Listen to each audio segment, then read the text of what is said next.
Drugs.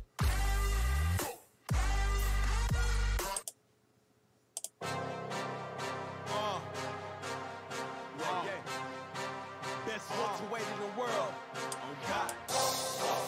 Right next to your neck. Y'all in trouble. Look. I'll beat your ass. I'll beat your ass. I'll beat your ass. I'll beat your ass. I'll beat him on God though. Talk slick, move quick like a vato. One hand behind my back with my eyes closed. You can't fuck with me, yeah, I know. Look, I'll beat your ass. I'll beat your ass. I'll beat your ass. I'll beat your ass. I'll beat him on God though. Talk slick, move quick like a vato. One hand behind my back with my eyes closed. You can't fuck with me, yeah, I know. Look, I'll beat him like a black belt. If a nigga fuck with me, then he assed out. I'ma sit his ass down, back against the wall, then I max out. If you want smoke, I'm a gas cloud. No time for you class clowns, cause my bitch got her ass out. And she wiggling, wobbling, and she moving, and she shaking it for me. And now these niggas getting mad now, probably cause they salty and they jealous cause they really ain't been making no money. Hold up, let me go on and switch my flow up. That's why everybody know us. Cause we throw them from the shoulders like some motherfucking soldiers. And I thought we fucking told ya. We ain't choose this life, it chose us. We do you like a pipe and smoke ya. Pause. I don't wanna talk, I just wanna break your jaw. I'll beat your ass. I'll beat your ass. I'll beat your ass. I'll beat your ass. I'll beat him on God though. Talk slick, move quick like a vato. One hand behind my back with my eyes closed. You can't fuck with me, yeah, I know. This is Sean O'Malley, and you're watching Full Time MMA. Don't be a bagel biting bagel bitch boy, bagel bitch back.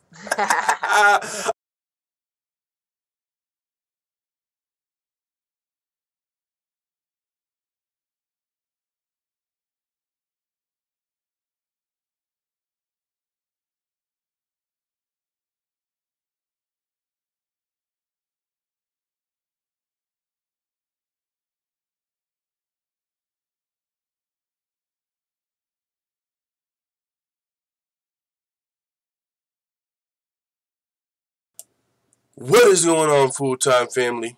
It's time to start the show. No sound in the beginning. That's cool. You missed my corny little rhyme. So I'll repeat it for you.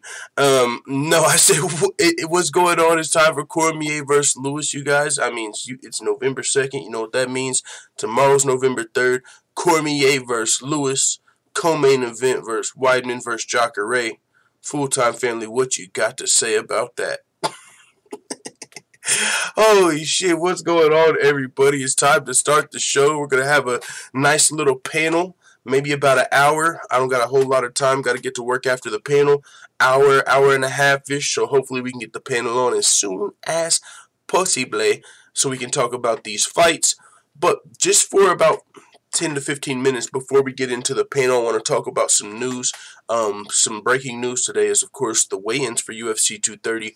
2 fighters missed weight, and one of the fighters that missed weight is actually pretty surprising because they had a history with missing weight in the past, and also they were about to be a part of the main event fighting for the title on this card, and I can explain how much of a mindfuck that is in a second, because Sijara Eubanks has missed weight by 2.6 pounds, I believe, 2.2. Either way, she missed weight for her fight against Roxanne Modafferi at UFC 230. Now, the other fighter that missed weight also, Brian Boom Kelleher, who's going to be taking on Montel Jackson. Very tough matchup for Brian Boom Kelleher. That's going to be a really fun fight. I mean, after I watched a couple of Montel Jackson's, last fights, doing my research for the betting advice that I was up until 5 in the morning, working on for Patreon. Montel Jackson, this kid's fucking crazy, bro, for a bantamweight. 10-inch reach advantage, damn near. He's got 75 inches of reach. Brian Kelleher's got 66. Crazy reach advantage. They say he's a bantamweight. They say his hands are like the size of Ngannou's. He's a fucking beast, bro. He started fighting pro in 2016. He's already 6-1. I don't know why it says 6-0 on here. One of Dana White's Tuesday Night Contenders, but he lost his last fight to Ricky Simone, who's a very talented wrestler. I mean, and he gave Ricky Simone almost everything he could handle on short notice. This kid, Montel Jackson, man, he hasn't fought as high-level competition yet in his career. If you look at who he's fought, he hasn't fought guys at the level of Brian Kelleher, but he's got the potential to come in here and let people know, yeah, I might only be 6-1 as a pro, but I'm fucking dangerous as a bantamweight. He's a huge bantamweight. I mean, Ricky Simone's a great wrestler, and every time Ricky Simone took him down, he was popping up. It's hard to keep this kid down. Got a full fight camp. Looking forward to that fight on the early Fight Pass prelims. But his opponent, Brian Boom Kelleher, missed weight. And you know what? I actually like Brian Boom Kelleher. And you would think as, the captain of the Sean O'Malley bandwagon, I wouldn't like Brian Kelleher because, you know what I'm saying? He's called Sean O'Malley out a few times and talked a little shit on Twitter with Sean O'Malley. You know what I'm saying? So it's fuck the other side. But Brian Kelleher is actually a fucking, a decent fighter, or a good fighter. I mean, he's actually a great fighter. He's got wins over Rafael Sunsao, right? I mean, he's beat some tough fighters. Renan Barão. I always get Renan Barão and Rafael Sunsao confused for some reason. I don't fucking know why.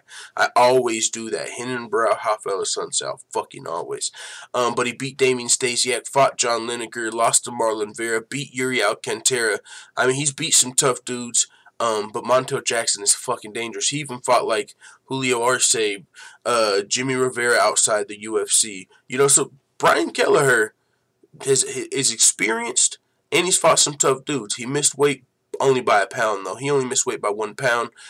So we shall see how this fight goes. I'm really looking forward to Jackson versus Kelleher, though. I don't know how it's going to go. It's one of the closest fights of the fight card, to be honest. But I'm really looking forward to that. So Kelleher missed weight, and Sijara Eubanks missed weight. What does this mean?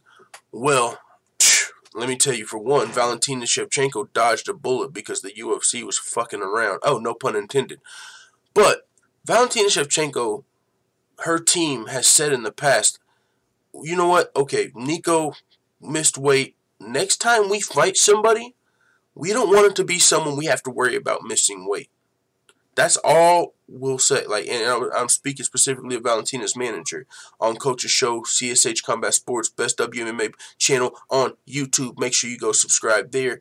I was on the panel over there, and I had the privilege of speaking to Roger Allen, Valentina Shevchenko's manager, for, just on the panel and hear the conversation. And in the conversation, that's what he was saying, and it was after the whole Nico debacle, where Nico missed weight after the whole, at UFC 228, you all recall, Valentina was taken off the card.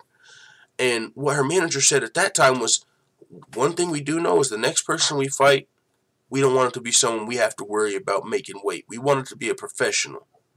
And that was going to be, there was a couple people that came to mind and who ultimately ended up becoming, and, there was talks of Caitlin Chukagian and just other flyweights that haven't had the same issues with missing weight in the past. There was just talks of other fighters. And it ended up being Joanna Jacek, which we don't have to worry about her making 125 pounds. Hell, she was making 115 like a professional, like a fucking champ, and that was a tough-ass weight cut for her. So Joanna can for sure make 125, no issues. That's the fight that's booked. We're all happy. The UFC scrambling to fucking have a main event for this UFC 230. They scrap Eubanks versus scrap Shevchenko versus Jon Jacek, so they can put together fucking Shevchenko versus Eubanks at the top of this card. And everyone for a second was like, what the fuck is going on? For one, not many people, unless you watch The Ultimate Fighter Season 26, which is only like hardcore female fighter fans. Only hardcore WMMA fans watch Tough 26. So unless you're really a hardcore WMMA fan, you don't know much about Sijara Eubanks. And now she's headlining Madison Square Garden, where Conor McGregor fought Eddie Alvarez, where Michael Bisping fought George St. Pierre. Now Shevchenko's fighting Eubanks. All right.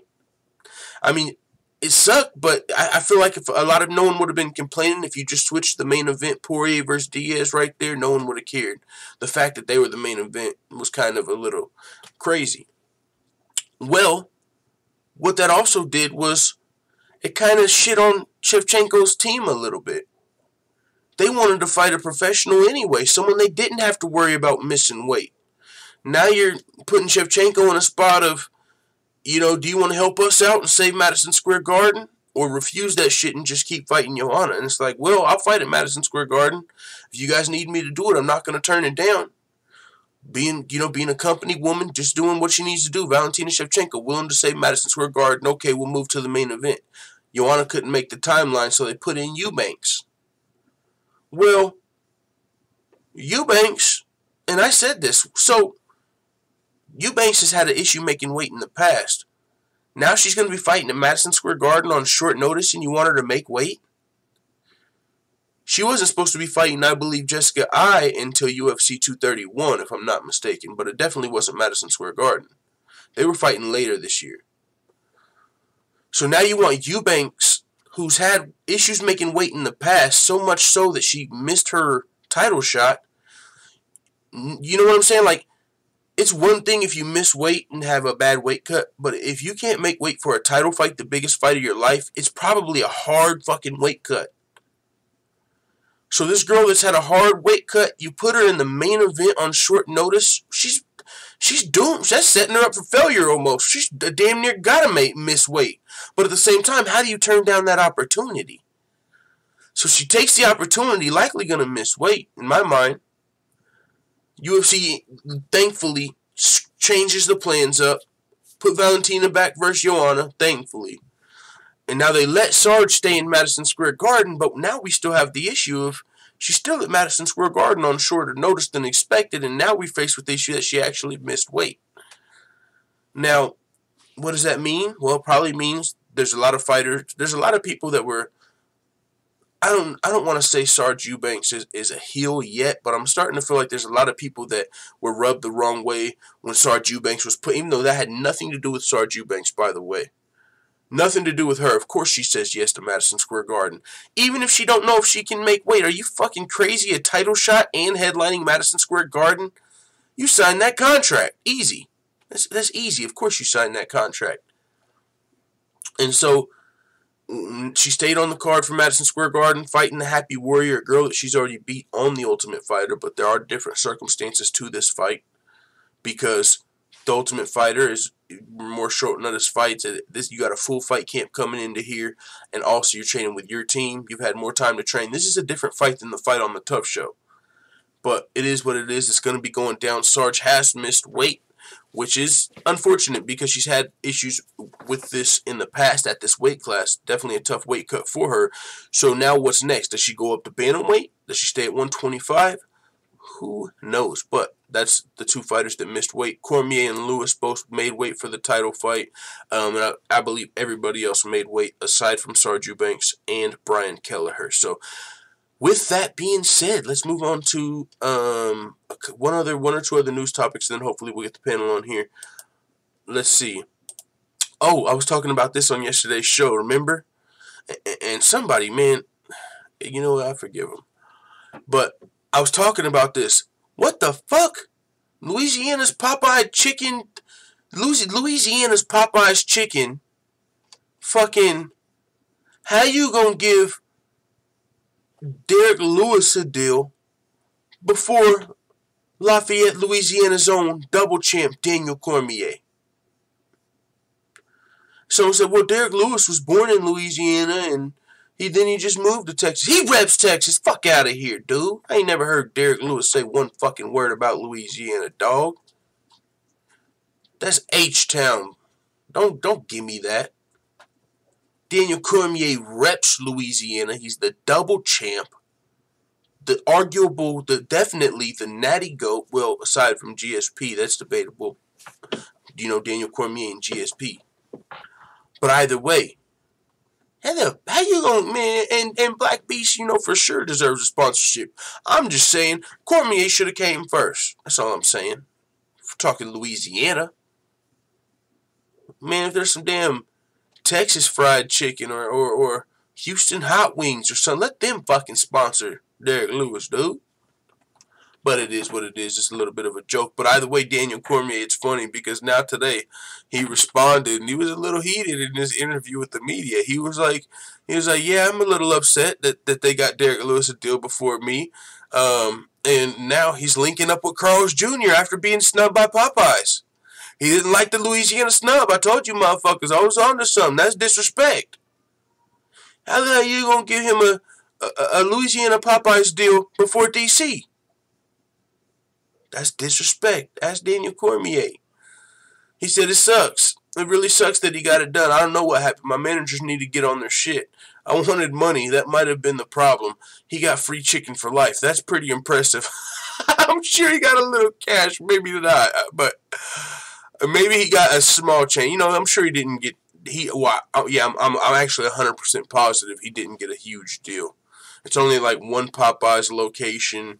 He gets free chicken for life there. And if he wins, everyone eats free from 2 to 4. But, yeah, he probably didn't make a whole lot of money. But either way, free chicken for life. Send me a bucket. Fuck you talking about. Since Popeyes wants to stick it to me, I'm going to go and do a signing and give away free burgers at Carl's Jr. That's what I'm going to go do. It says, why wait till after you win? DMs are open, DC. Let's shake this out. Carl's Jr. changed their name to Carl's Jr. / Daniel Cormier fan account. That's fucking crazy. Yo, that's funny. That's the legit Carl's Jr. / they changed their shit to / Daniel Cormier's fan account. Is it still that? Oh, that's fucking funny, dude. We got a little fast food beef going on over here. All right, man. So, Cormier versus Lewis going down, man. Popeyes versus Carl's Jr. Who will win? There can only be one dominant fast food chain. I don't know. But I'm about to get the panel on here now. Just a couple other things to talk about and then we'll talk about pretty much all of it on the panel. Actually, I want to talk about this on the panel, so I'm not even going to talk about it. I'll just let you know what's coming. Pseudo expects Dillashaw fight in the elimination of the flyweight division. Talk about that. UFC London set for March 16th. We've seen Ben Askren called out Darren Till. He said, I'll fight you in London. Darren Till's been talking about fighting at middleweight. Ben Askren could fight at middleweight. We could be seeing Askren versus Till at middleweight in London unless Till wants to make the weight cut. We shall see. And then just some Sijara Eubanks news. But yeah, she missed weight. We already talked about that. So, with that being said, I'll get the panel on here. Let me get the panel and everything ready. And then while I do that, I'll play like a fucking UFC Yankovic song. And yeah, we'll talk a little MMA and then get out of here so I can head to work. Not be late. Dude, alright. UFC 230's coming up. Y'all know what time it is.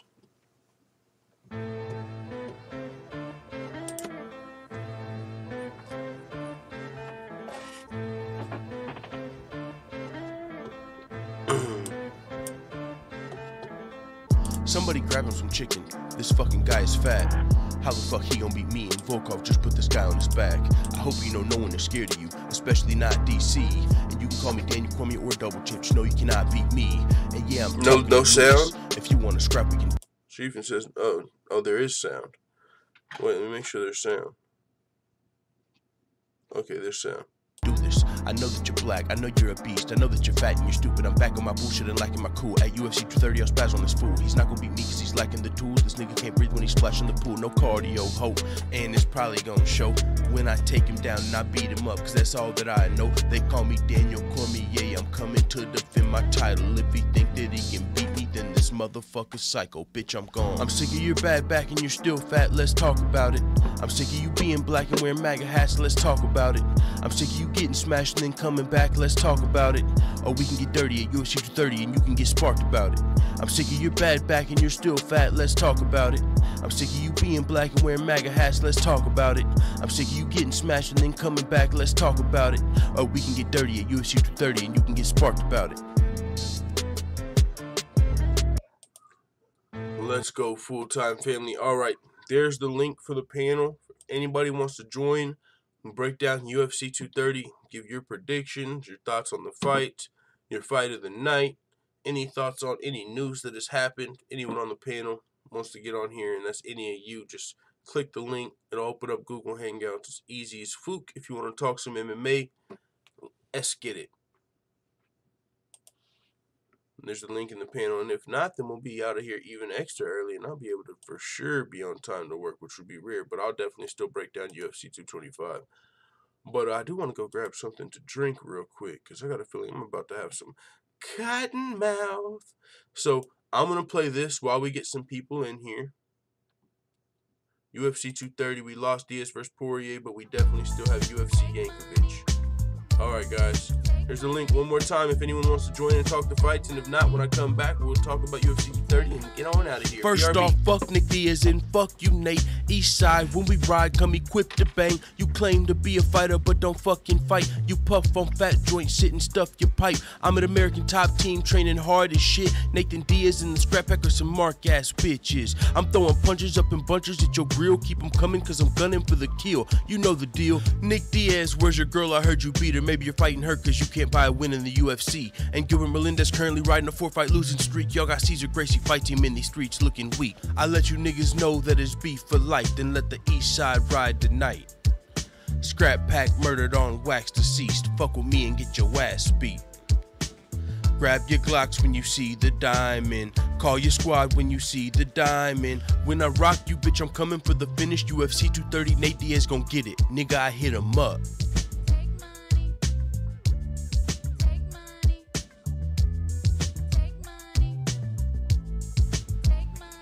Get out the way, yo, get out the way, yo. Dustin Poirier's nuts just dropped, yo. You got the fucking nerve to talk about my brother and this girl. So at UFC 230, I'ma fuck up your whole world. Is it Poirier or Poirier? Cause I ain't never heard of ya. Chokes and slap attacks when I'm serving ya. It's Nate, it ain't Gaethje. No, you can't break me. I broke Michael Johnson and he had your face aching. And I broke McGregor, they both almost knocked your head off. The only way that you can fuck with me is if I fell off. And if I was baked, but since that ain't the case, at UFC 230, bitch, I'm Stockton slapping your face. I hit him up.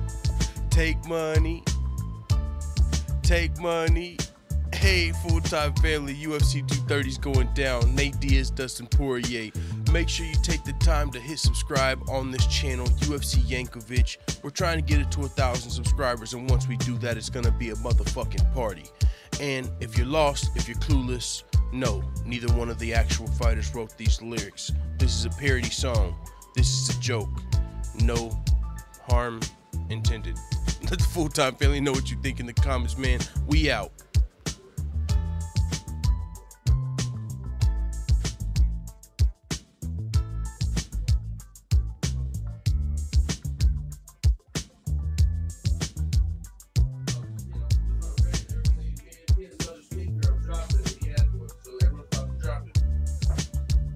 It's gonna be that night.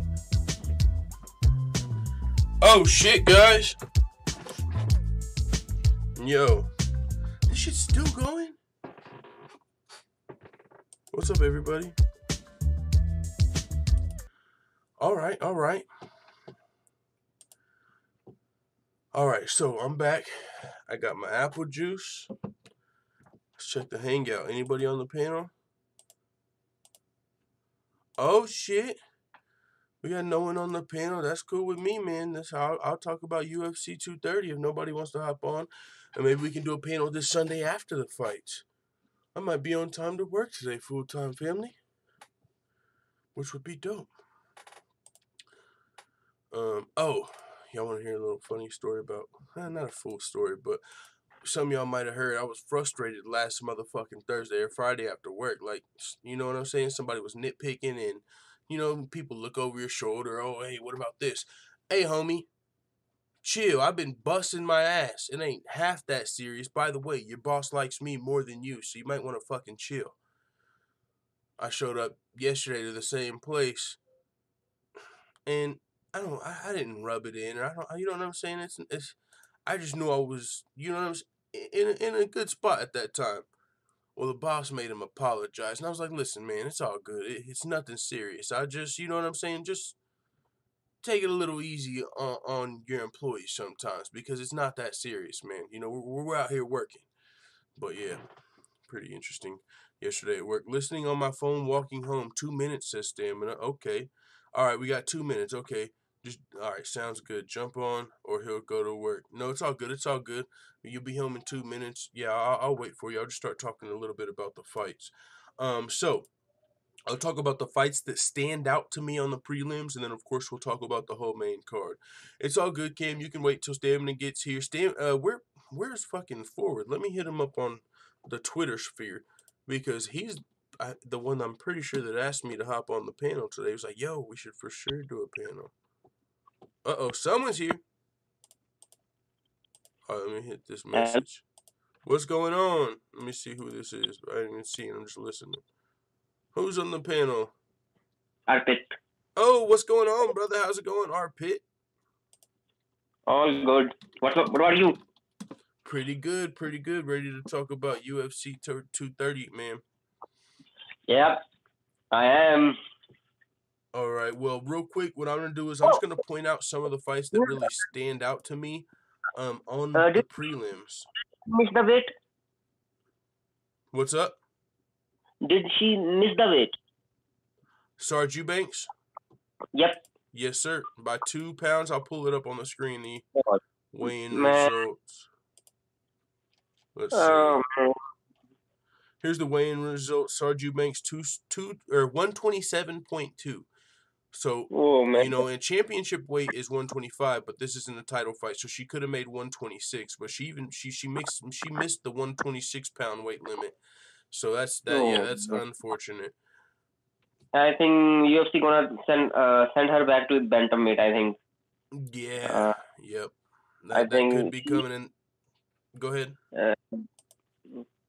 I think she's little disappointed in UFC system right now. She is not getting title shot. I think she's not gonna act professionally because they are just treat her badly. And I think this thing I think gone to her in head, and she did that. I think she did that in purposely. I think. Yeah. Yeah, and also one of the things is this fight was a little short notice. Do you remember? Let me see. Do you remember what fight card she was supposed to be fighting Jessica Eye on? I'm gonna pull that up. Yeah. 232.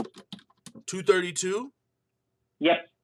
Okay, well it was 232. So, I mean, she went from fighting at UFC 232 to fighting at 230, which takes her in more of a short notice fight. So you got somebody that's missed weight in the past, and now you put them in a short notice fight. I mean, it's just that's a shit. You know what I'm saying? It's like you can expect that to happen. That's like putting Johnny Hendricks in a short notice fight and hoping he makes weight. It's like, okay, except for she's not quite Johnny Hendricks, but it's like we know this person has had real trouble making this weight to the point to where they were hospitalized ahead of a title fight. So now we're putting him in a short notice fight in another title fight. Okay, and even if it's not a title fight now she still missed weight, but it's you can have almost expected this. Isn't just knowing she's gonna need a full fight camp to make this weight, I believe. I agree with you. I totally agree with you. I think they are, but I think if you are not naturally 125 flyweight, then you can't complain about it. She is not naturally 125. I think UFC gonna send her back to bantamweight because if you are not naturally, that's why they open this division. The girls of 125 can fight who fighting in 135 can fight in 125. But I think she's naturally 135, so I think they're gonna send her back to 135. I think. And I hear you on that one. And I honestly, man, and I want to see Sijara Eubanks do the best. I don't know how well she'll do it 135. Yeah. With her experience, 135 are just bigger girls, and that might have had to do maybe with her success at 125. She was a bigger 125er, and of course not like a weight bully, but she's really big for the division, and that definitely helps. Yep, that's what I'm talking about. She's a very big. I think they're gonna send her back to because if you can't make weight in short time notice, that's so that you are not belong in this division, and Dana White already said that they're gonna watch her closely. So I think this is a tough decision for Dana White and for her. I think she should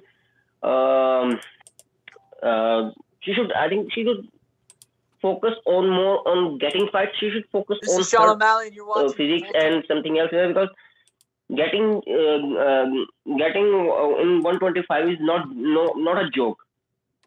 It can hurt herself, and I think do you remember? But okay, this is not a title fight. But what if this is a title fight? Yeah, and it could almost was. It's the same card.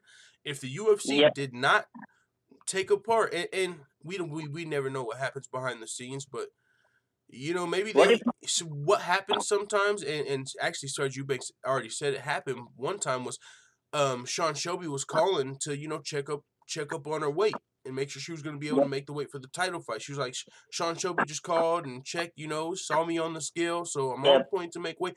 But what I'm saying is, yeah, if this would have been a title fight, if they wouldn't have had another, this would have been crazy. Crazy, it was almost a reality, and so. And I think how coach gonna explain that? And I think. And how is coach gonna explain that armpits gotta chill? That's funny, man. Salute to the coach. CSH Combat Sports, the best WMMA channel. He said, "How's coach gonna explain this one?" But how can we gonna support her? How are we gonna support her in this matter? If she gonna miss weight like this, and now haters gonna pinpoint on her that she missed the weight. Everybody gonna hate her.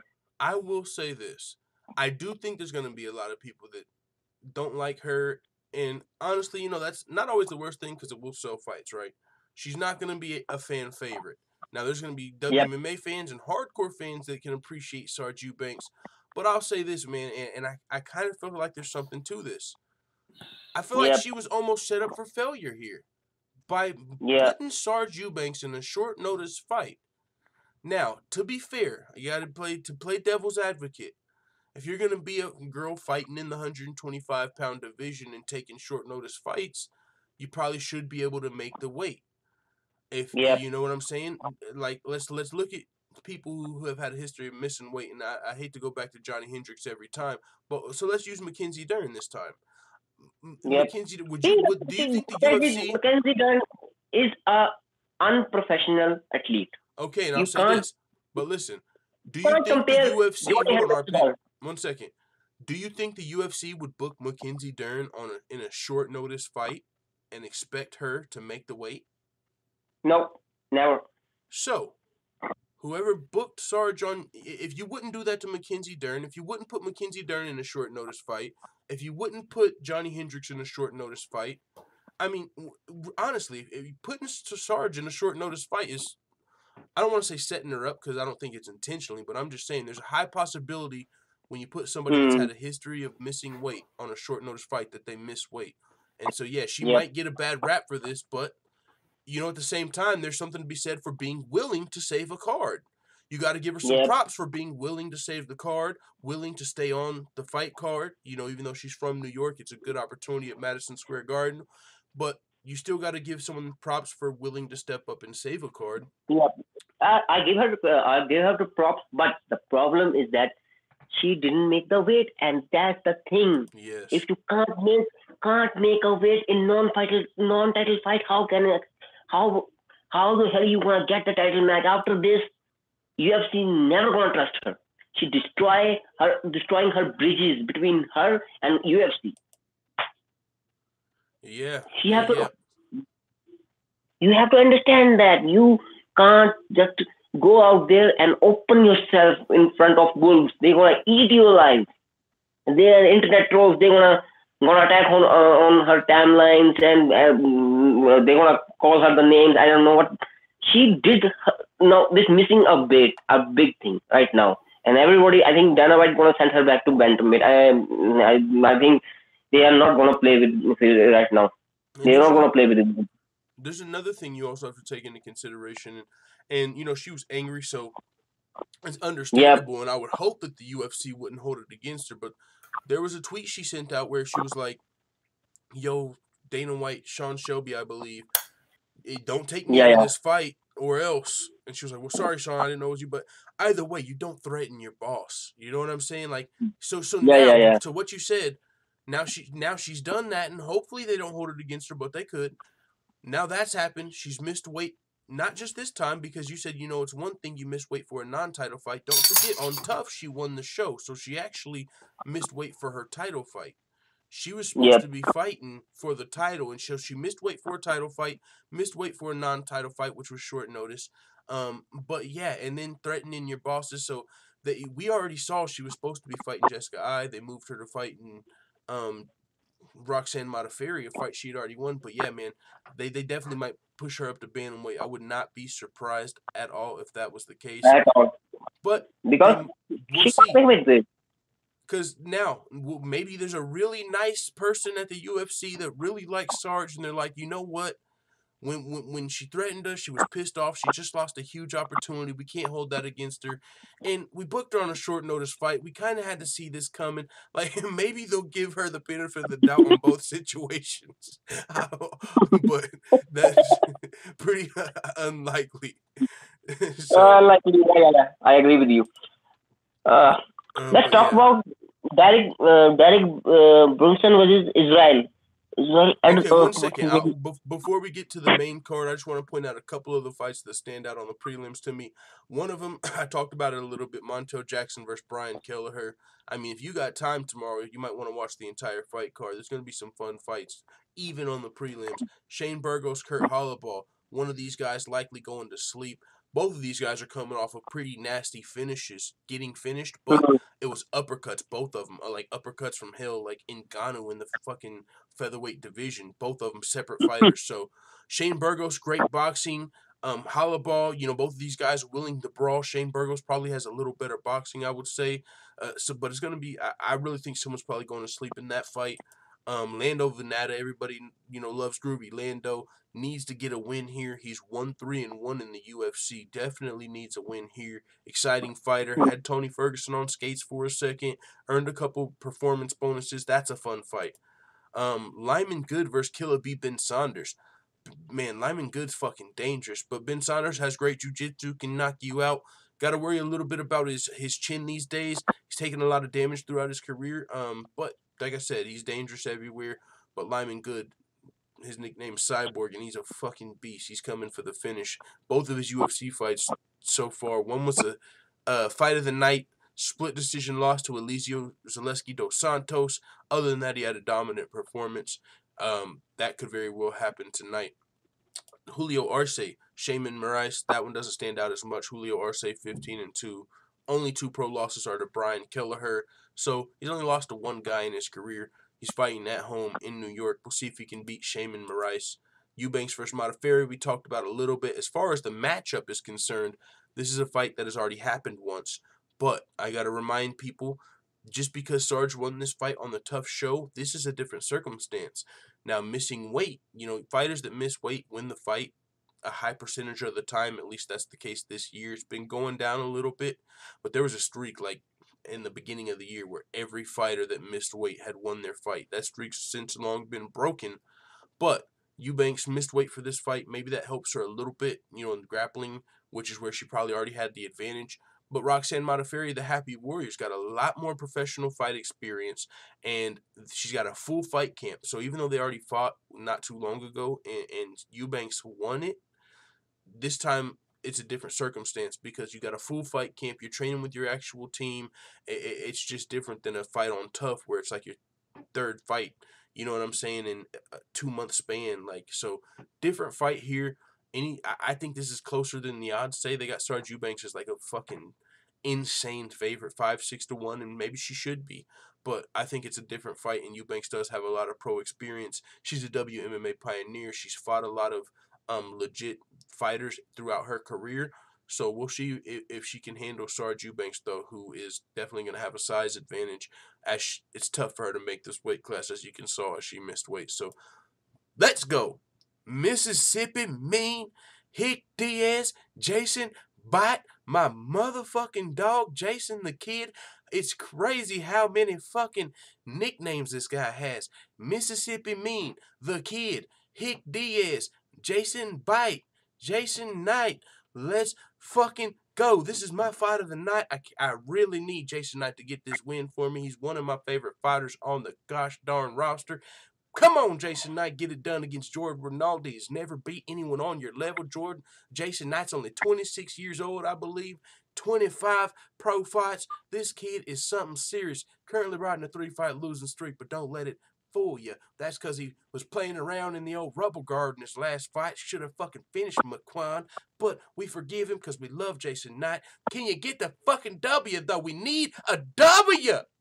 Okay, sorry, but I want Jason Knight to win. I wish Jason Knight had his own fucking whiskey I could clutch during. I need like something Jason Knight. You know what I'm saying? We need the good Jason Knight look. Huge Jason Knight fan, even on a 3-fight losing streak, needs the win big time.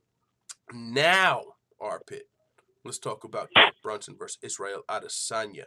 I'll let you break it down first. This match is so fucking close. So fucking close. So fucking close. Odds makers say Adesanya's a 3-1 favorite, man. This fight's so close for me, man. I'm with you. I will tell you that is a different beast. He hit hard, and I think that Israel Adesanya never faced a guy like him. He's never tested by a guy like Derrick Wilson. He hit hard. And I think this fight will be close. I don't know who to Derrick pick. Brunson's also got very underrated wrestling. He doesn't get to use it in all of his fights because he knocks guys out in the first round. But he took First Yoel round, Romero yeah. down 3 times, and I was checking out his Instagram pause leading up to this fight. Just checking him out for I do a lot of random research, looking at their fights and shit. Oh, this is the wrong Instagram. I got to go to Derrick Brunson's. This is the Simp Segment Instagram. 1 second. Derrick Brunson Instagram. I think this fight should be on fight night. You say you think it should be on fight night? Yep. Yeah, This fight should have. but Derrick Brunson, put some respect on Brunson's name. He's fought a lot. You know what I'm saying? He fought Yoel, Jacare earlier in his career, Jacare twice, Robert Whittaker. I mean, he's only lost to literally top middleweights in the world. But this is a picture, and it just shows you earlier in his career the position he had Yoel Romero in. If you're looking at the screen. Throwback Thursday, 90 seconds from a unanimous decision win over the number 2 middleweight in the world. He had fucking Yoel Romero mounted. Took him down 3 times in that fight. And Yoel Romero had that explosive knockout in the 3rd round that we know Yoel is capable of. And it fucking changed the course of Derrick Brunson's history. Because that... See, a lot of people don't realize the level of wrestling that Yoel Romero has, the Cuban wrestling. A lot of the Cuban wrestlers, a lot of them are the best wrestlers in the fucking world, and you might never know it because once they get to the highest level, right, you're going to give me $2 million to say that you got the gold medal? Don't care. I need the $2 million. I grew up poor as fuck. I don't care about a gold medal, so they don't get to shine because they're so broke. They end up selling their medal eventually. And I know a little bit about that. I'll have to tell you a story on another day, but there was a time where I was coming up. I don't know, I was probably like 14 in some competitive tournament, and I was battling out in the finals. Like, it was for some actual money. First place gets like a scholarship and some money. Second place just gets more money. And dude was like, hey, man, I not a scholarship to a school, but it was like a cheap little fucking $200 scholarship and a plane ticket to another tournament. I didn't want to travel. I wanted more money. So I was like, hey, I'm in second place. You want to travel over here? I want the money. Boom, we'll work it out. And that happens a lot of the time with poorer wrestlers. Not even just wrestlers, poorer athletes in a lot of different sports. You know what I'm saying? When people come up poor, sometimes you know what I'm saying, sell it out sometime. And that's definitely the case for Cuban wrestlers. But with that being said, doesn't take away from their fucking skill. And Brunson was able to take Yoel Romero down 3 times. Almost beat him in a unanimous decision earlier in his fucking career. That's his wrestling. But then he goes on to win 6 fights in a row, knocks out 5 guys in a row in the first round in the middleweight division, right? Because he's not a guy that's getting the push. He's not a guy that's going to fucking get to skip the line, fight a number 6 contender, and then jump to the title shot. He's going to literally have to go on a Max Holloway, Tony Ferguson 10-fight winning streak to get to the title. That's just the case for some fighters. And so he was trying to, at the time for Derrick Brunson, the middleweight division, the top 4 was Yoel Romero, Jacare, Weidman, and Rockhold. And then you had Bisping up top and GSP coming around. So you already had 4 fucking guys that were trying to fight Bisping for the title, and Brunson's got to try to skip all of those guys somehow. Well, he was working on it. He had knocked out 5 fucking guys in a row in the first round. And then he got matched up with Robert Whittaker. He's like, man, if I can knock Robert Whittaker out in the first round, 6 first-round knockouts in a row, I might be able to actually skip those dudes. So he thought he needed that first-round knockout to get to a title shot because it's so log-jammed. So he got overzealous going for the first-round knockout and got knocked out himself, which when you're a fighter like Max Holloway or Tony Ferguson or someone that's not getting that push, 1 loss sets you back 5 fucking fights. So now he's got to work his way back, and he got head kick KO'd by Jacare, and now he's got to fight Adesanya. But regardless, if you look at Derrick Brunson, and I'll pull it up, if you look at his last 4 losses in his career, my girl's about to shut that alarm off, my bad.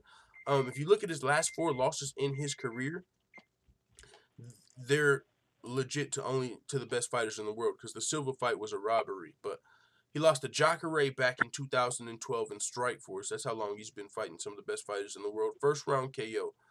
A couple years later is when he was en route to a unanimous decision over Yoel. Lost that fight, but lost to Jacare and lost to Yoel as you know what I'm saying? That's still fucking commendable, especially the performance he had against Yoel.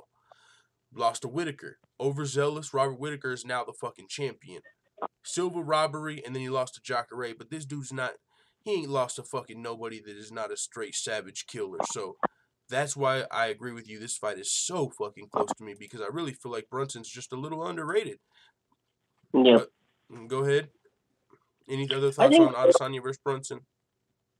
yeah, I think I go with Derek, but this fight is so close, and I think Israel Adesanya never faced a guy like him who hit hard,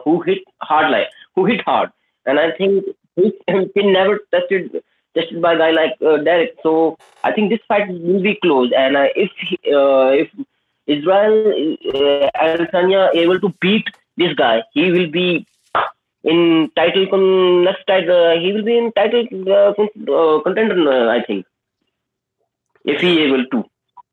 Yeah, man. This is another tough test. I mean, Brad Tavares was a tough fighter, and he passed that test with flying colors. But boy, the test didn't get any easier with Derrick Brunson. So Adesanya's still got something to prove, and I feel like really in his Brad Tavares fight, I felt like he proved he was at least one of the best fighters in the world in the middleweight division. He's legit to be able to beat Brad Tavares in the way he did. But I don't think Brad Tavares has the same level of wrestling as Derrick Brunson. And I don't know maybe even about the power. So, tough matchup for Adesanya. We'll see if the last style bender can get it done. I'm sure my boy wants Stamina MC forward. He's going to be on soon, he said. And he's going to be on here to wax poetically about Israel Adesanya. Stamina MC in the building. You got any thoughts on Brunson versus Adesanya? Check. 1 2 1 2. Check. Me? Yes, sir. All right. Star, that's the people's main event as far as I'm concerned. That's me. I'm watching 230 for that more than anything else. Super keen. I want Adesanya to get it done because there's something about Brunson that's never really resonated with me. His style and his demeanor outside of the octagon as well. I'm just like, you think you're a little bit too sick, really. You're not actually as good as you think you are. So I want Adesanya to get it done, but I don't think it's going to be easy for either man. If it's easy for Adesanya, it's because Brunson fucked up. If Brunson's actually like on job, it's not going to be a quick thing. No way. Okay. And so you give the slight edge to Adesanya? I think Adesanya is more technically proficient, but Brunson's got the power. So it all depends on how it shakes out. You know what I mean? Yeah, it's not easy to call. Like, yeah. And Israel Adesanya, I mean, he's got great wrestling defense. So I mean, you know what I'm saying. So you even if you think Derrick Brunson's wrestling's a little underrated, like Adesanya is not an easy guy to take down, or even once you get him there, you're gonna have to keep him down. So yeah, this is I agree.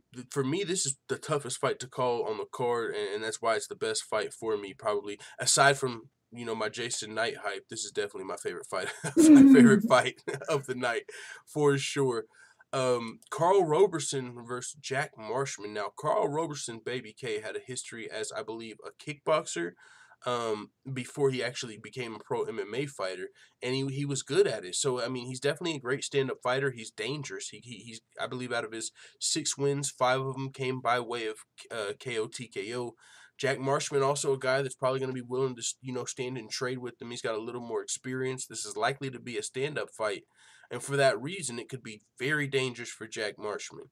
I mean, standing up with a guy as dangerous as Carl Roberson, you have to wonder if he's going to have the tactical advantage with his experience. Will he be able to avoid being KO'd and maybe outpoint Carl Roberson? I actually might give Carl Roberson a little bit of an edge in this fight, and I think he might be the favorite. But I'm just saying because I think he has more paths to victory. He can win this fight via decision. He can win this fight with a knockout. But Jack Marshman's going to be looking to make history for Wales as the first fighter from Wales to get a win in Madison Square Garden, I believe. He was already the first fighter from Wales to get a win in the UFC. So looking to make history again at Madison Square Garden and fight Carl Roberson. Do you guys have any thoughts on that fight? I think I only saw Carl Roberson at 224. He wasn't really on my radar prior to that. I actually had to look up the record while you were talking just to make sure that I wasn't going mad. So it seems like he lost that one, but I feel like I would have enjoyed his performance irrespective of his win or loss. So just because I don't know who Marshman is and what he's about, my opinion really isn't really worth much in this particular case. My canvas is blank. Anything can happen.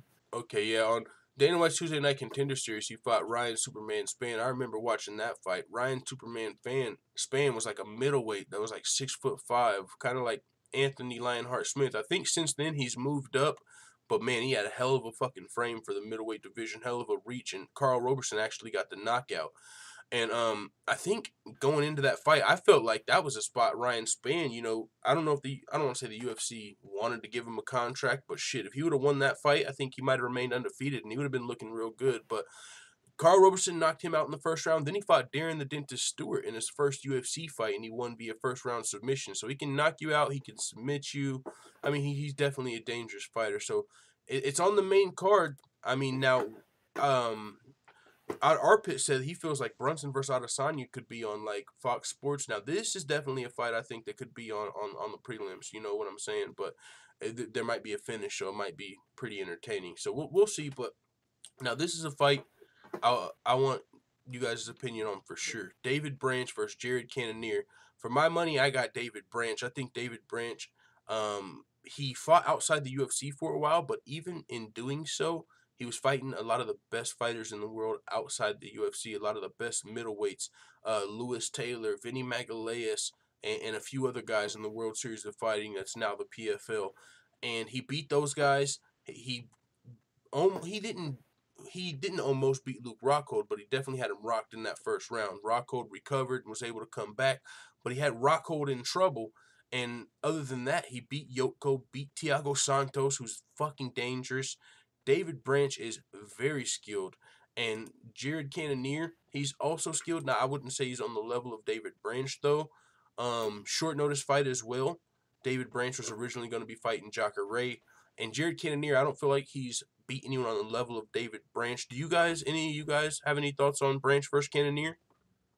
Either Arpit, Stamina? I'm exactly the same boat. I know who Branch is. I don't know Cannonier. Okay. I got no comments. I got Branch. Okay. I got David because he's a good fighter, and with the last fight with Luke, I think he just rushed in that fight. He didn't. He was getting him, but he was rushing on to just want to get the finish. And I think David Branch learned from the last fight, and he are more composed than ever. I think his last fight, which I watched, he was more composed. He was not rushing. And this David Branch is a dangerous fighter. Yeah, man, David Branch, he's got a hell of a fucking history in the middleweight division as well. He had one fight for Bellator back in his 6th pro fight. Then he got signed to the UFC. He lost his UFC debut. But after his first stint in the UFC, which ended back in 2011 when he lost to Husama Paharis, he went 2-2 in the UFC, by the way. But the only guys he lost to outside the UFC, Rumble Johnson. In that whole span, it was just only Rumble Johnson. But I was looking at the names he beat. Paulo Filo outside the UFC. Jesse Taylor outside the UFC. Yushin Okami. Vinny Magalhaes. Lewis Taylor. Then inside the UFC, Yotko Santos. So David fucking Branch. Barbershop Branch. This dude is a beast, man. So Jared Cannonier's definitely got his hands full. I'm actually looking forward to David Branch. If Cannonier pulls off the upset, I'm actually going to be upset because I want to see David Branch fighting the top guys. So we'll see if he can pull off the. Go ahead. I'm a little disappointed that we didn't get who called her versus Weidman. I want to see that fight. Seriously. Yeah, Jacare versus Branch. Me too. Yeah. I was really looking forward to that fight. It was super unfortunate how that happened. Luke Rockhold out, Jacare slides in. But that leads us to the co-main event, Stamina MC. I'm sure you got some thoughts on this one. Weidman versus Jacare. Break it down. Man. Like, again, I'm really showing my casual stripes here tonight, I think, because even Weidman is a little bit before my time. Just a little bit. I started watching fights around I'm thinking around 190 something. Okay. So Weidman hadn't really been fighting particularly much around then. You know, Ronda was still around, Conor was on the up, sort of thing.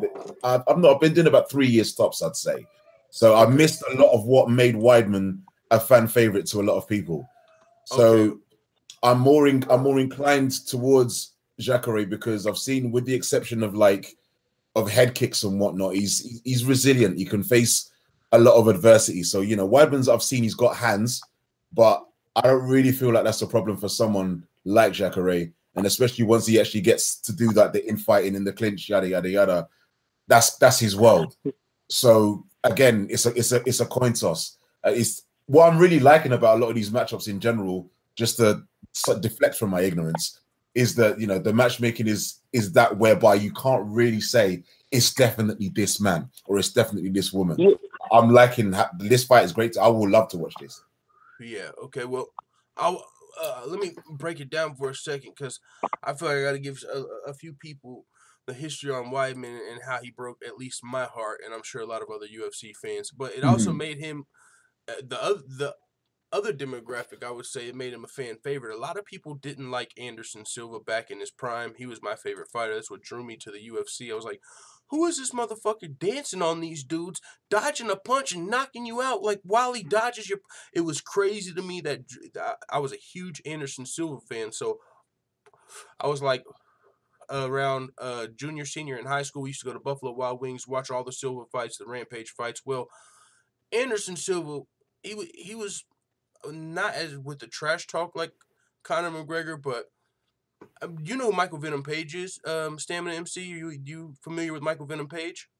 I know who he is. Okay, I've never well, managed to get to watch any of the Bellator fights, but I know who he is. Okay. Well, yeah, he was just a guy. Did you watch Cruz versus Dillashaw, where he was dancing on him and knocking him down? Christ, yeah. Okay, so Silva used to do that pretty much in every fight to everybody while he was the champion. He'd fucking dance on you, knock you down, get out the way of your punch, and you knock. It's crazy. So I was a huge Silva fan, and when he fought Chris Weidman, he was winning the fight, and he started dancing and playing around like he always did, and he always had success, and that's what made you a fan of him. And Weidman actually fucking caught him on the chin with the punch. He barely misjudged the distance Anderson Silva did, and his chin actually got touched this time, and it rocked him. And after that, Weidman finished the fight with the TKO, and we were like, no, what the fuck? It was like it was just supposed to be another win for Silva, just dancing on him. And Weidman was a great wrestler, so people thought he was going to win with his wrestling even. And no, it was a TKO. And so in the rematch, it was just fucking sure Silva was going to get his belt back. Gruesome TKO leg injury, fucking bone out of the leg. Oh shit, that was the fight. Right. Yeah. I saw that before I even knew who Silva was. I'm just like, Jesus Christ. What is this MMA stuff like? Yeah. That was his redemption fight where he lost his belt. He was supposed to be coming to get it back, and that was the gruesome fucking leg injury. And it was like, so Weidman was the champ. He was the new middleweight champ. Wasn't going to be another rematch for Silva. And it was like, what the fuck? And then that's where Weidman versus Rockhold came in next. And Rockhold beat that's where he beat Weidman. And then they were supposed to rematch because everyone thought Weidman was going to get the belt back. Weidman gets injured, Bisping steps in, and Bisping shocks the world and knocks out Rockhold. So then Weidman and Rockhold are now contenders. Bisping's the champion. And so after that loss to Rockhold, Weidman went on a 2-fight losing streak, which ultimately put him on a 3-fight losing skid. He beat Gastelum, but a lot of people kind of expected him to, being the bigger wrestler. So this win over Jacare would be key for Weidman, not only because it's in Madison Square Garden, but he's got to prove that he can beat a top contender in the world. He's not looked at as a big favorite, because I feel like in the Gastelum fight, it was a good matchup. And the thing about this matchup that makes it so good, on top of that history, is that Jacare is dangerous standing up. We just saw him knock out Derrick Brunson with the head kick, but he really made his bones off his jiu-jitsu, being one of the best jiu-jitsu players in the middleweight division. So Weidman, a guy that if you start to get the better of Weidman standing up, he'll resort to taking you down, being the great wrestler that he is. And Well, that's Jacare's game as well. So you take Jacare down, he's still dangerous. So that's what makes this fight so great for me. I want to see if Weidman can get a win and get closer to the title that he lost, or is he if he loses, man, that would be crazy because I feel like just the skid. Even though it was to the best fighters in the world, I didn't see Weidman losing those fights.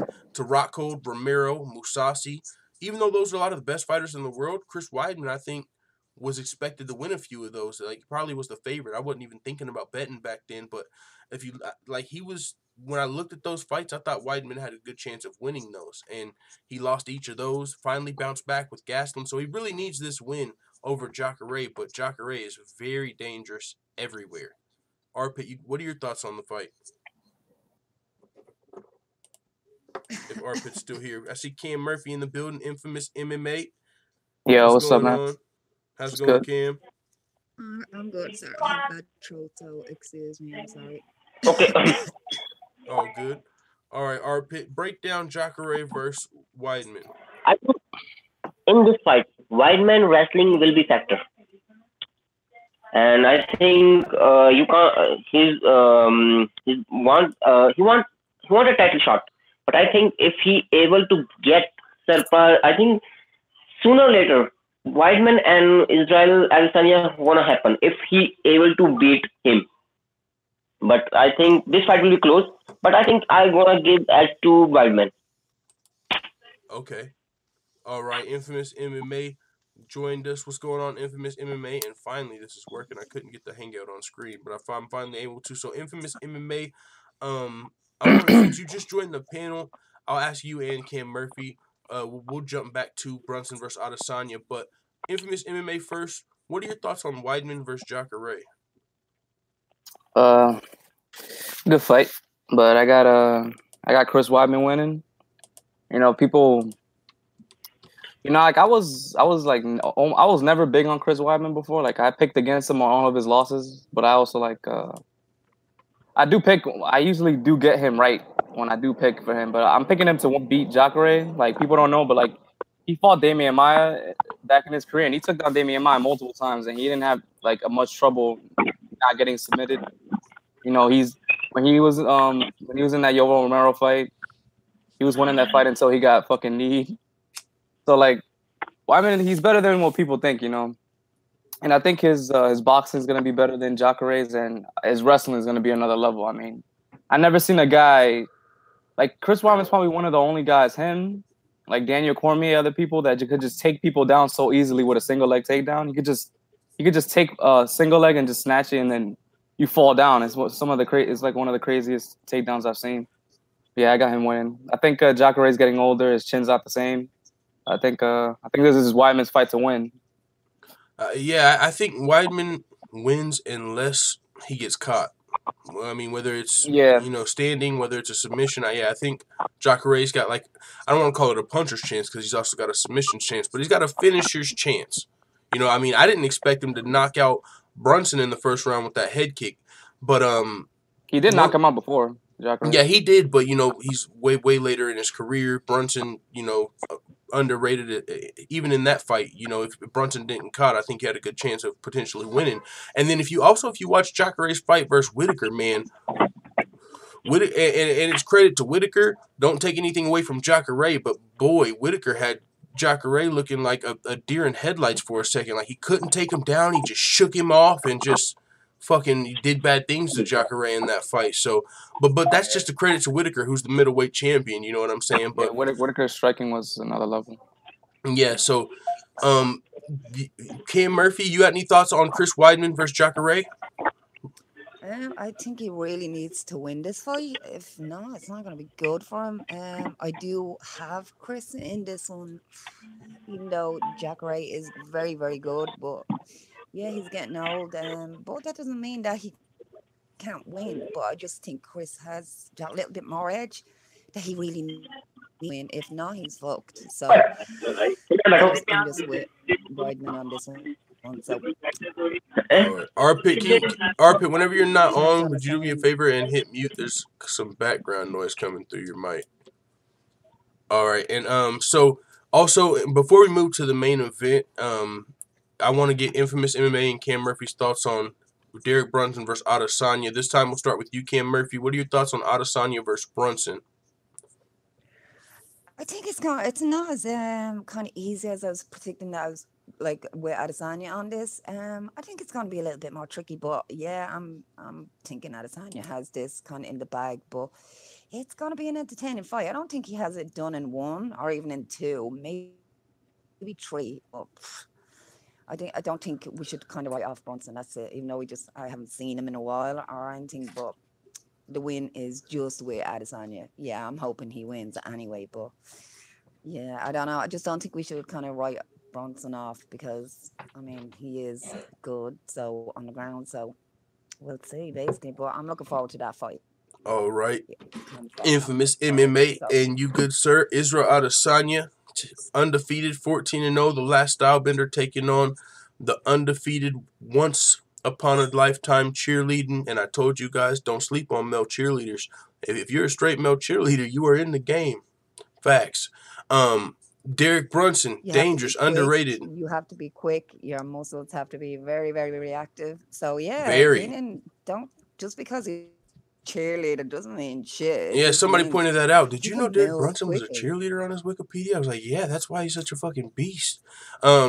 Exactly. That just means he can move more quickly, and he's muscles. He's used more muscles, so it's like, yeah, okay. I'm gonna go back to this picture because I think this picture speaks 1,000 words. He's got fucking Yoel Romero in a full mount.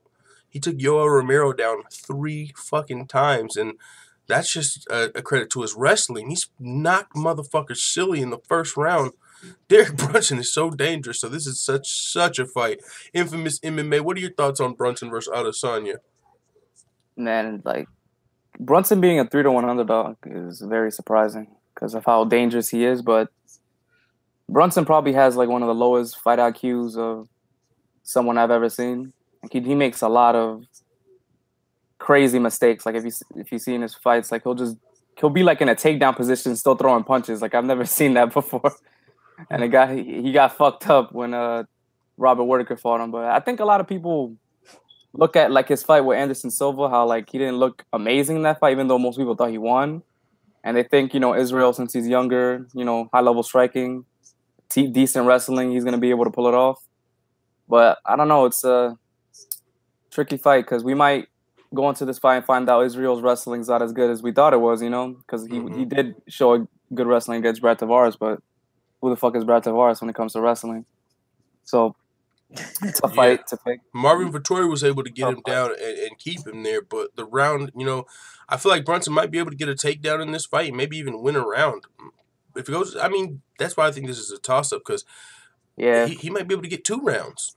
It might be a situation where Adesanya's got to get the finish or something here, but the odds I think are crazy. Yeah, I think this is such a close fight. Go ahead, Cam. Bronson could just lie on him for 2 rounds and. Yeah, Adesanya has not shown once he's on his back a great ability to get back up. And let me a lot of skinny bitches around, so it's like, like come on. Adesanya's like one of probably one of the more successful kickboxers that came to MMA too. A lot of the kickboxers like Joe Schilling or Gokhan Saki, I forgot the other one's name. But I know he works with the Black Zillions. Like, a lot of them don't do very well in MMA. Like, it's not an easy transition, I would say. But Israel is probably one of the better ones. But I want Israel to win, so I'm gonna pick him to win. But it's a tough fight.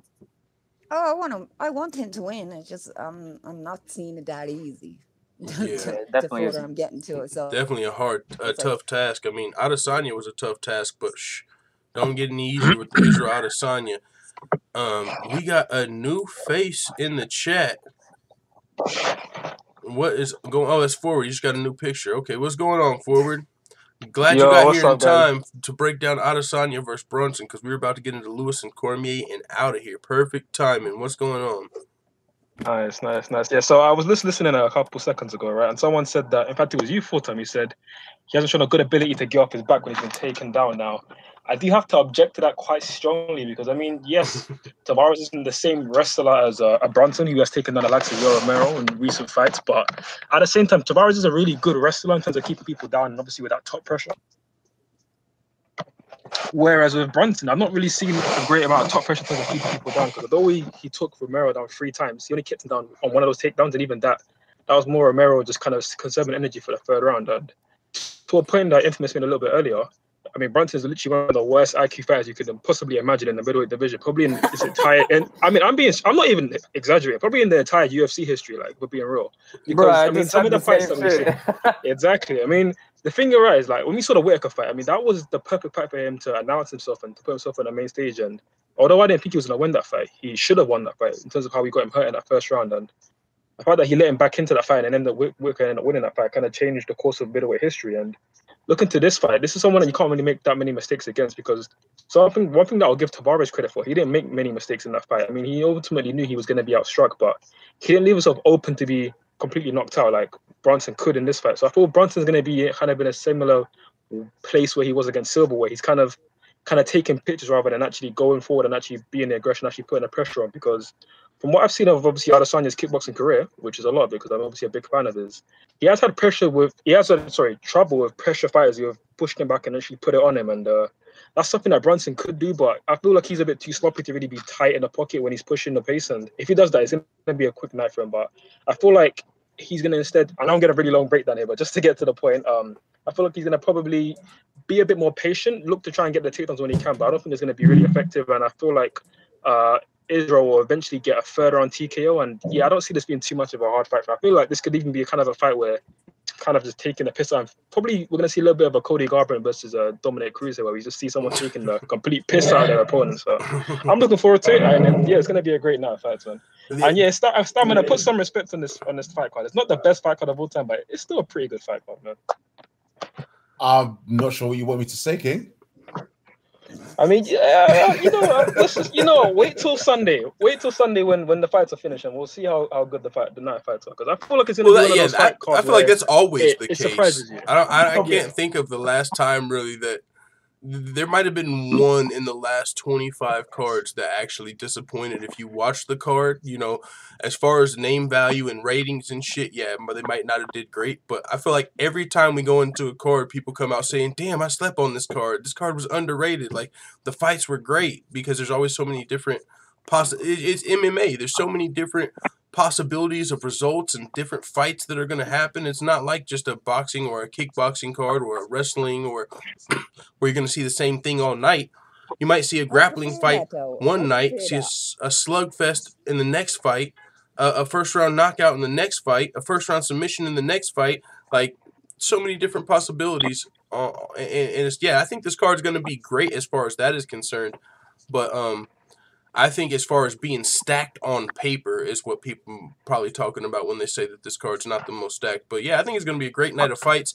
And to your point about Brunson's top pressure and the Yoel Romero and the Tavares, to what you were saying, I hear what you're saying. Brunson's definitely not known for his top pressure or his wrestling, but the fact that he was able to take Yoel Romero down 3 times, of course he wasn't able to keep him there. Yoel Romero's a way fucking better wrestler than a lot of people Adesanya or Brunson have fought to date. So the fact that he took Romero down 3 times and Romero took him down 0 times throughout the fight is still very impressive.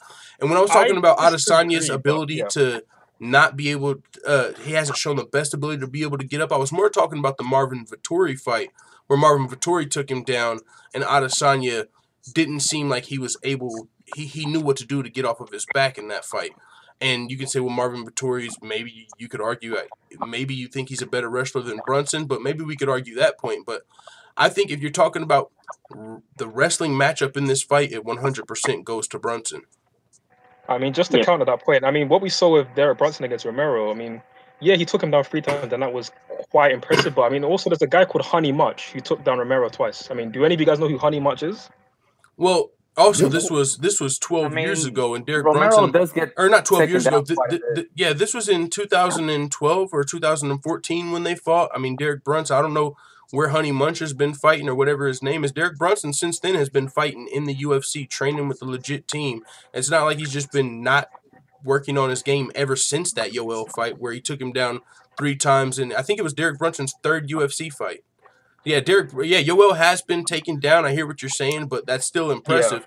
Yeah. And there's something to be said about that as far as the wrestling advantage you give the nod to Derrick Brunson, and if he takes Adesanya down, yeah, maybe he gets back up, but he's gonna probably score a takedown or two. So Adesanya will probably have to, if he gets down a round or two, he's gonna have to get the knockout. And maybe, like you said, this could be a fight where Adesanya just takes advantage of Derrick Brunson's fight IQ on the feet, and Derrick Brunson's never able to get a takedown, and Adesanya just beats the piss out of him. That's a possibility, but Derrick Brunson could also come in here and knock Israel Adesanya out in the first round, and none of that shit, would even come into the fight IQ, the kickboxing experience. None of that would matter. Mm.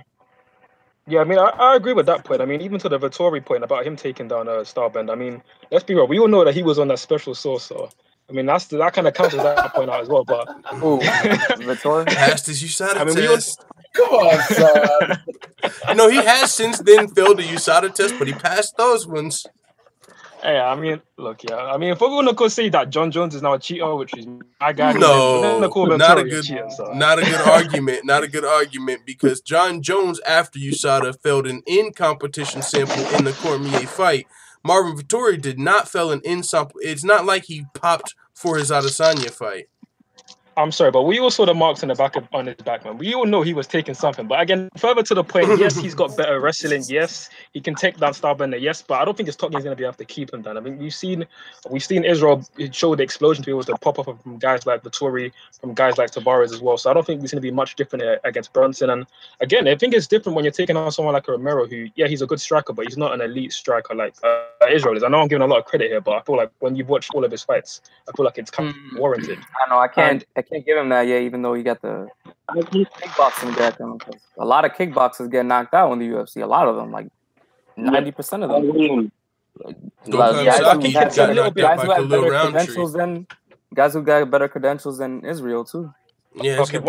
Saki just got knocked out by Khalil Roundtree.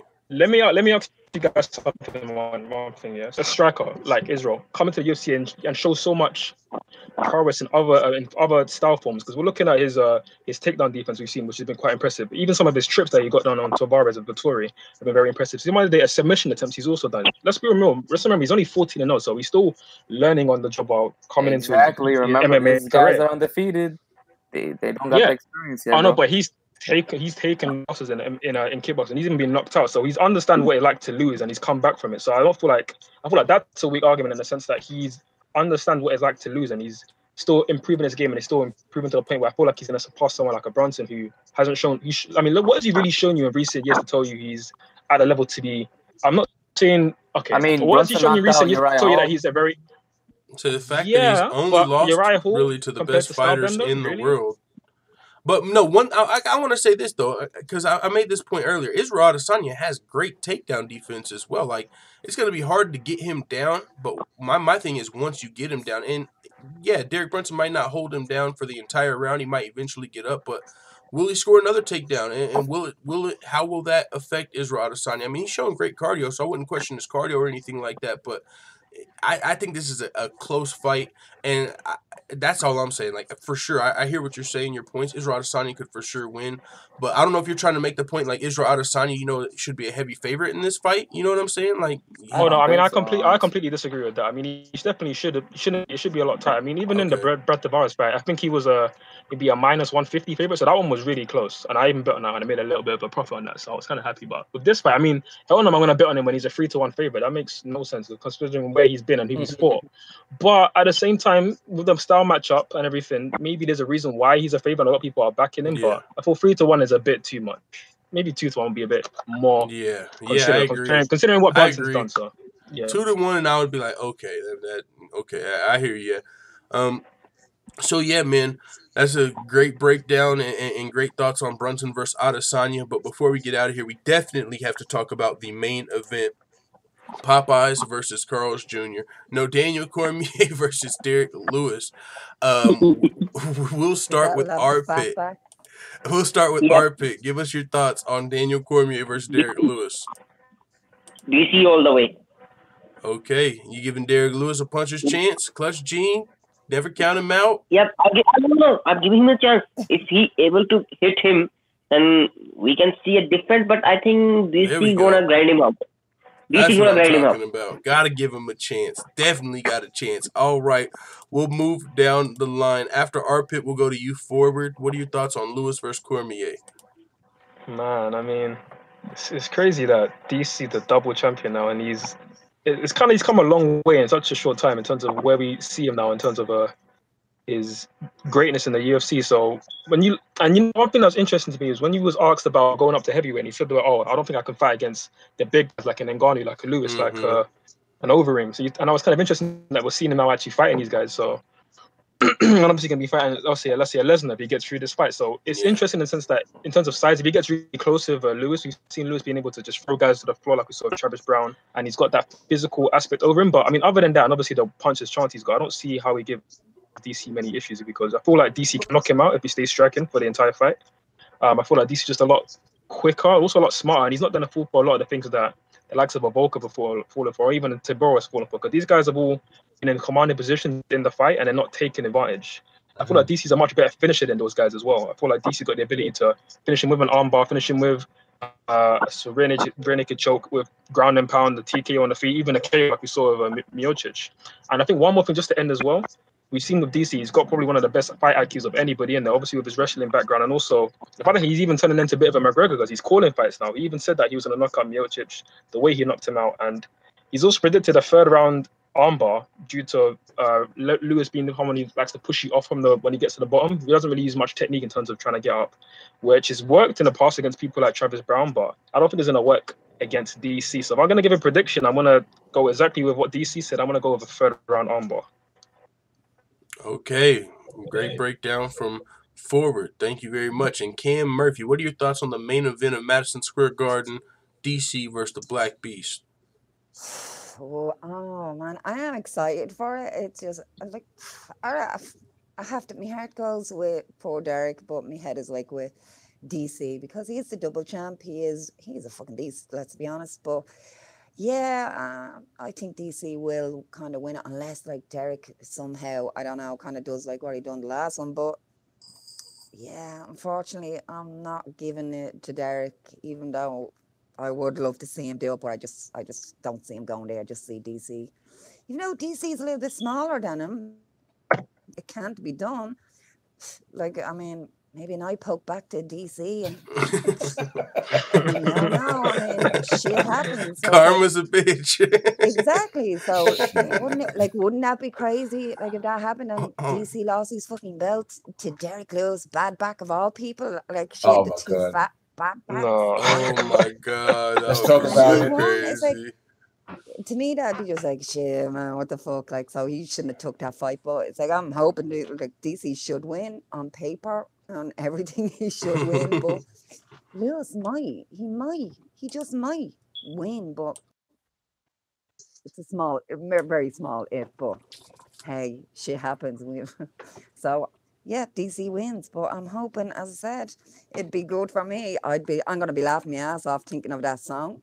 I got a bad back, but fat back song. I'll be breaking my ass up. No, that, but yeah. So it'll be a good fight for me anyway. But yeah, DC wins. So I'll have DC down. All right, great breakdown. And how about you, Stamina MC? What are your thoughts on Cormier versus Lewis? Kind of echoing the sentiments of everybody else. I think it's one of those ones that in every aspect of combat, full stop, it favors DC. I feel like there are going to be definite parallels that can be drawn between this fight and how the Ngannou Miocic fight played out, insofar as when you're facing a guy that really only has one weapon, two if you count those really bizarre kicks that he pulls out every now and again, but he's only really got one weapon. So it's like as soon as you can eliminate that one, what else is there? And as has been said, Cormier's fight IQ is fucking tremendous. Like, he's a very cerebral fighter. So I think, he's going to be just well out of range of that right hand the entire time, either staying out of range or just tying him the fuck up so he never gets to get it off. And it's pretty much a done deal. Like, it will be fluke or a mistake on DC's part that ensures a Lewis victory. Lewis won't actually win that fight. DC will lose it. It's DC. basically to fuck up. It's Yeah, DC's absolutely. It's all there for him fuck to out the do. window. 100. All right, great breakdown. Yeah, man, I hear what you're saying. And one thing also I was thinking about while you guys were talking is this is a 5-round fight for Derrick Lewis, so he's going to have to get it done pretty early. I don't see him going 4 or 5 rounds. He's going to be bollocks. I'm sorry. He is going to be bollocks. Of course he is. 4th round. So Yeah. If DC wanted to be a prick, he could just be on his bike for the whole thing and just wear him out. Yeah, really. Catch me, catch me. That would be Come crazy. on, man. Come on, man. Make him look like Kimbo. Or Dada. That'd be crazy, man. DC, y'all bugging. Shit. Yo, Infamous MMA. And by the way, everybody, make sure you check out Infamous MMA's YouTube channel. He's definitely breaking down some fights over there on his channel. Check him out. Infamous MMA, break down Cormier versus Lewis for us. Finish it off for us. Yeah, I really like Derrick Lewis, man. Like, but obviously DC should win this fight. I think Derrick Lewis said in an interview that the whole division should be ashamed of themselves if he wins this fight because he don't got no fucking skills. Yeah, that's fucked up, man. That's crazy. It's kind of true. It's kind of true, though. Bro, I was dying when I heard that shit. That's amazing. Oh man, At least Dude, he's honest about it. Oh, wow. bro, he already won in my opinion. You know, he got that Popeye sponsor. He got to eat free Popeyes for the rest of his life, bro. Imagine you guys can eat free Popeyes for the rest of your life. Oh, yeah, man. No, for real. Yeah. No, yeah. It's The over. red beans and rice, that's all you need, man. But yeah, it would be crazy if fucking Derrick Lewis gets a head kick knockout and his freaking coach is talking about, yeah, we saw on tape. And DC like to duck on the side. I'm like, oh, I'm a hitter with my left leg and knock him out. Bro, it's going to be a front kick. You know, he already throws that switch kick. Like, no, I mean, Lewis is like, he's pretty quick with that. Like, even though it looks funny, it's like he does bring it out of nowhere. Man, I really do like Derrick Lewis, man, but Derrick obviously. Lewis switch kick The thing KO about- after an eye poke. Let's go. The thing about that's so smart about like guys like DC or Khabib, when they get you on the ground, they don't go for the submission. They wait until you give it to them until you quit, like basically. So they're not gonna lose position trying to get a submission and get swept. Like it's so smart the way they do it. They're like, okay, if you want to fight the submission, I'm gonna grab your arm and then I'm gonna hit you with my other arm.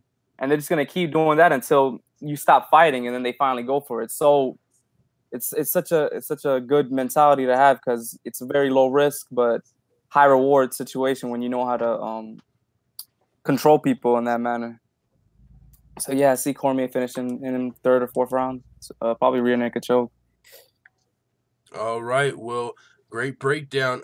We had everyone break down the fight. Now we'll do closing thoughts, but I want to bring this up. Stan and she just shared this, and we talked about this a little earlier. Damon Martin shared, he says the UFC 231 fight between Caitlin Chukagian and Jacare has to be considered a #1 contenders bout now, even with the win.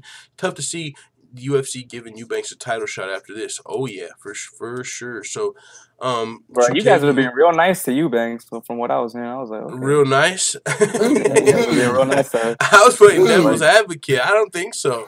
I don't think so. I mean, I was. Nah. It's definitely tough to see him giving. Fuck that girl now. No, that's it. Seriously. My boy Stamina.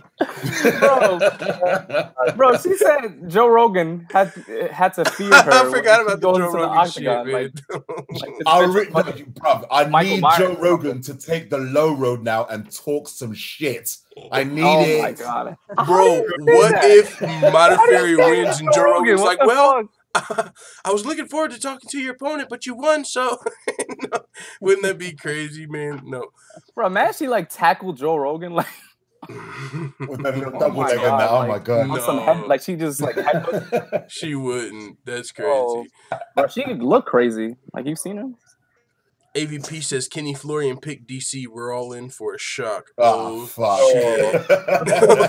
Shit. Yeah, we're done. That's it. Derrick Lewis, We're new done. champion.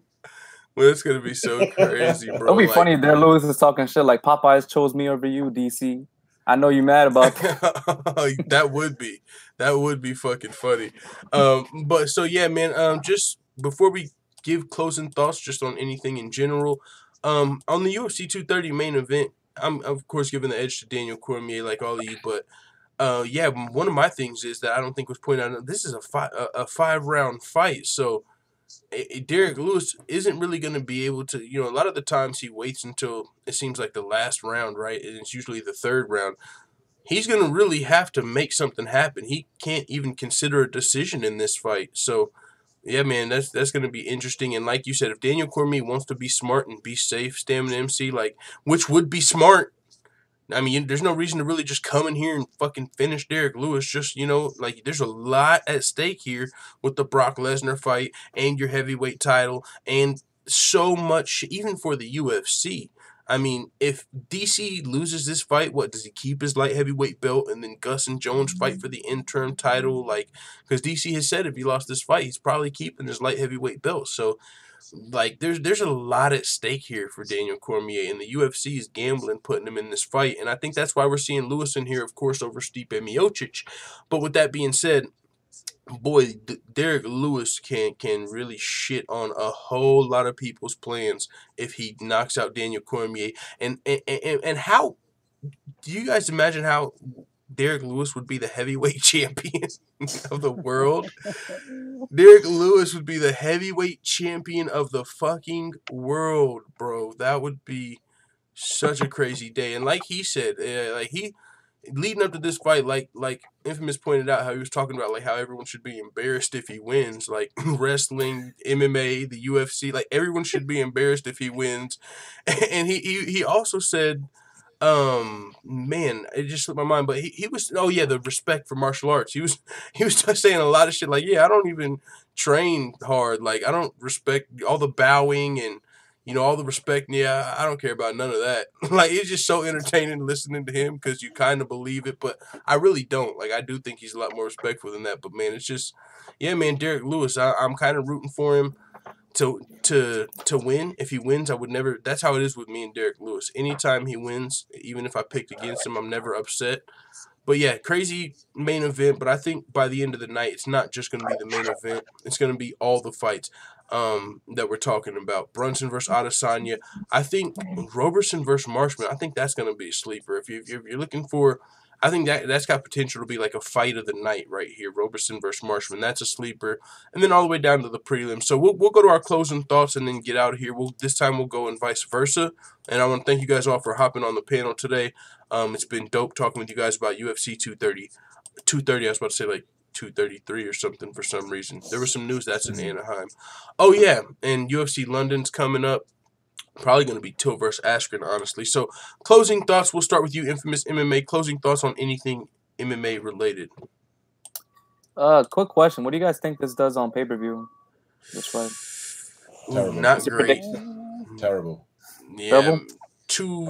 I think 200,000 would be solid. Damn, that sucks. That is terrible. I'm thinking at least 350K, man. Because at the end of the day, DC, if they get 350K, DC's a draw. Because that's really all they're selling. That's all Derrick Lewis, man. His balls was hot. That's all they got for their promo. My balls was hot. Buy my pay-per-view.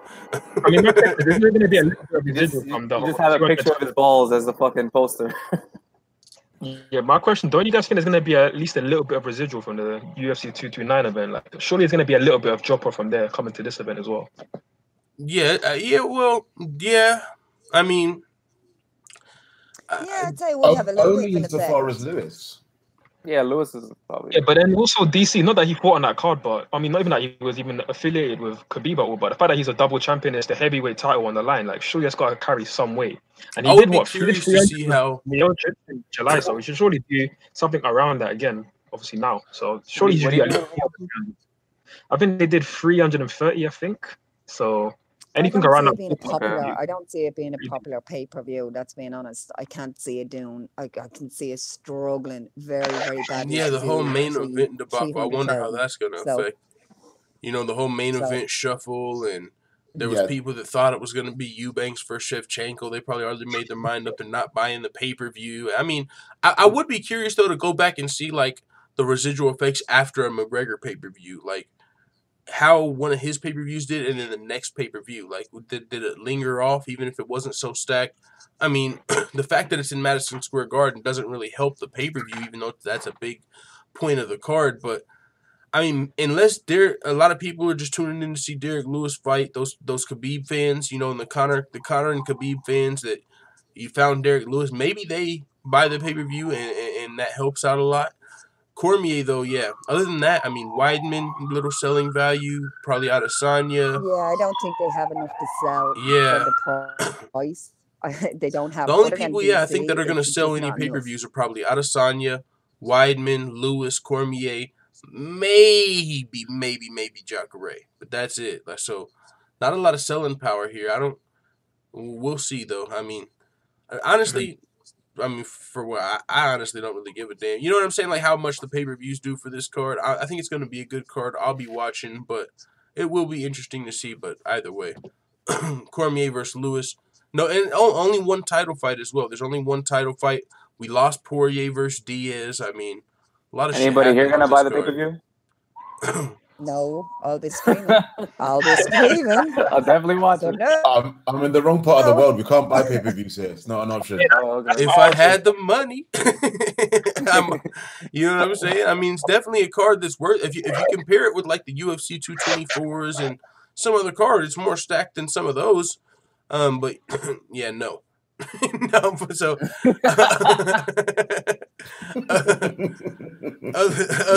Go to your local Starbucks. Local Starbucks, local whatever, man. I'll Yes. watch it for free because I can stream it for free, but would I pay for it? Shit, no.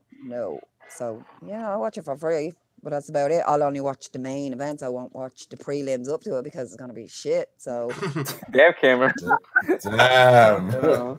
She got standards for her even when she streams the fight.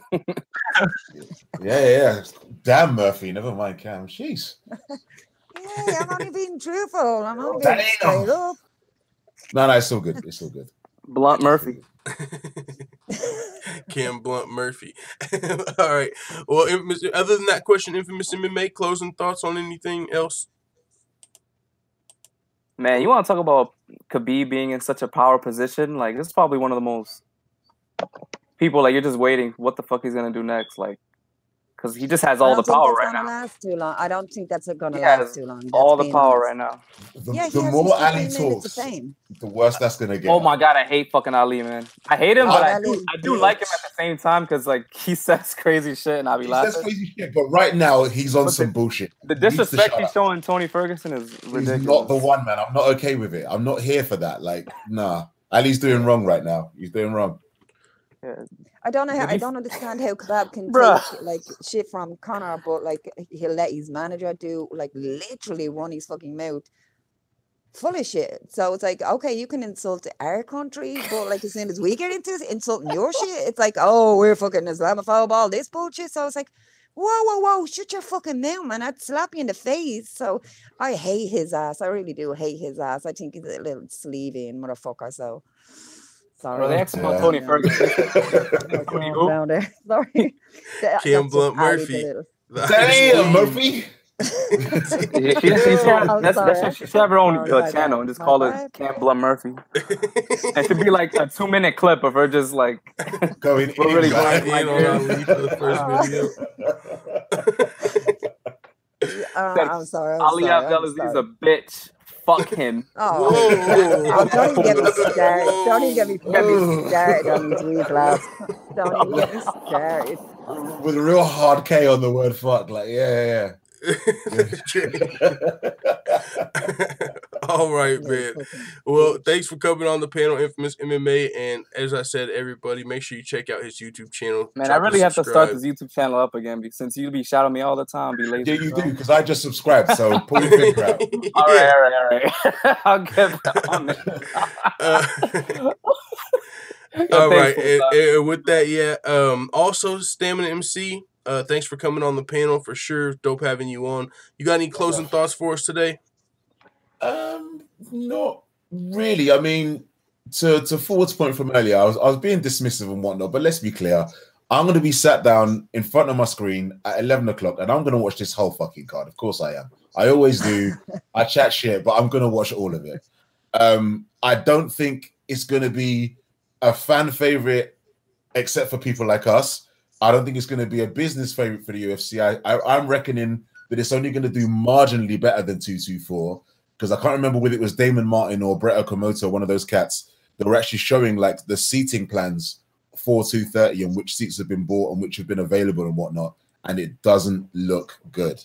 It really, really doesn't look good. It's gonna be quiet in there tomorrow. That's crazy. There's a lot of fucking New York talent, man. Like all the way from the prelims on, like that's one thing they did about Madison Square Garden. Like Julio Arce, like Lyman Good, Sijara Eubanks, I think Jordan Rinaldi, maybe. Like there's like one fighter in almost every single fight of the night that's from New York. Like so they're not. It doesn't sound like they're showing up to Madison Square Garden show to love watch. for the home guys. Yeah, I don't know, man. I don't know. New York. And just as a little kind of question to finish off, what are we saying of the likelihood or even the interest? Let's say that hell does actually freeze over and Derrick Lewis actually wins this. What are we saying about Miocic coming and taking the title back from him straight afterwards? What do you reckon? I was thinking about, as soon as you said that, Lewis versus Lesnar. Yeah. Oh, yeah, let's go. That's the real fight. That's the real Yes. Oh man, I don't want to live on this planet anymore. Oh, but the only problem is Lesnar actually has a good chance in that fight, man. That's the one problem with that. That's what I'm saying. It's better. Better than Cormier Lesnar, maybe. No, but do you want Brook as your show. champion in 2019, man? Nah, we can't have Brook as champion. I mean, that's why we need DC to win this fight. That's the only No, reason. because then Stipe can come back, get the Lesnar fight he deserves, and take his title back from Lesnar. As if he defends in 2019, he might just go on a hiatus like he's been doing in WWE. If Lesnar wins, he fucking and then fighting. Stipe versus Blades for the vacant. He's gonna do a GSP, man. Shit. I want to see Lewis versus Lesnar. So I don't think Lewis has much of a chance against Stipe, but if he beats Cormier and you can't count him out. That's the thing about Lewis. It don't matter if it's Stipe. It don't matter if it's Jon Jones, Cormier. Like, don't all count these him out. fighters should be ashamed of themselves if Derrick Lewis wins. Like in his own words, he got no fucking skills. That's a bit too real for my liking, man. That's crazy. Love this guy, man. He's hilarious. That's fucking crazy. Yeah, I'm done.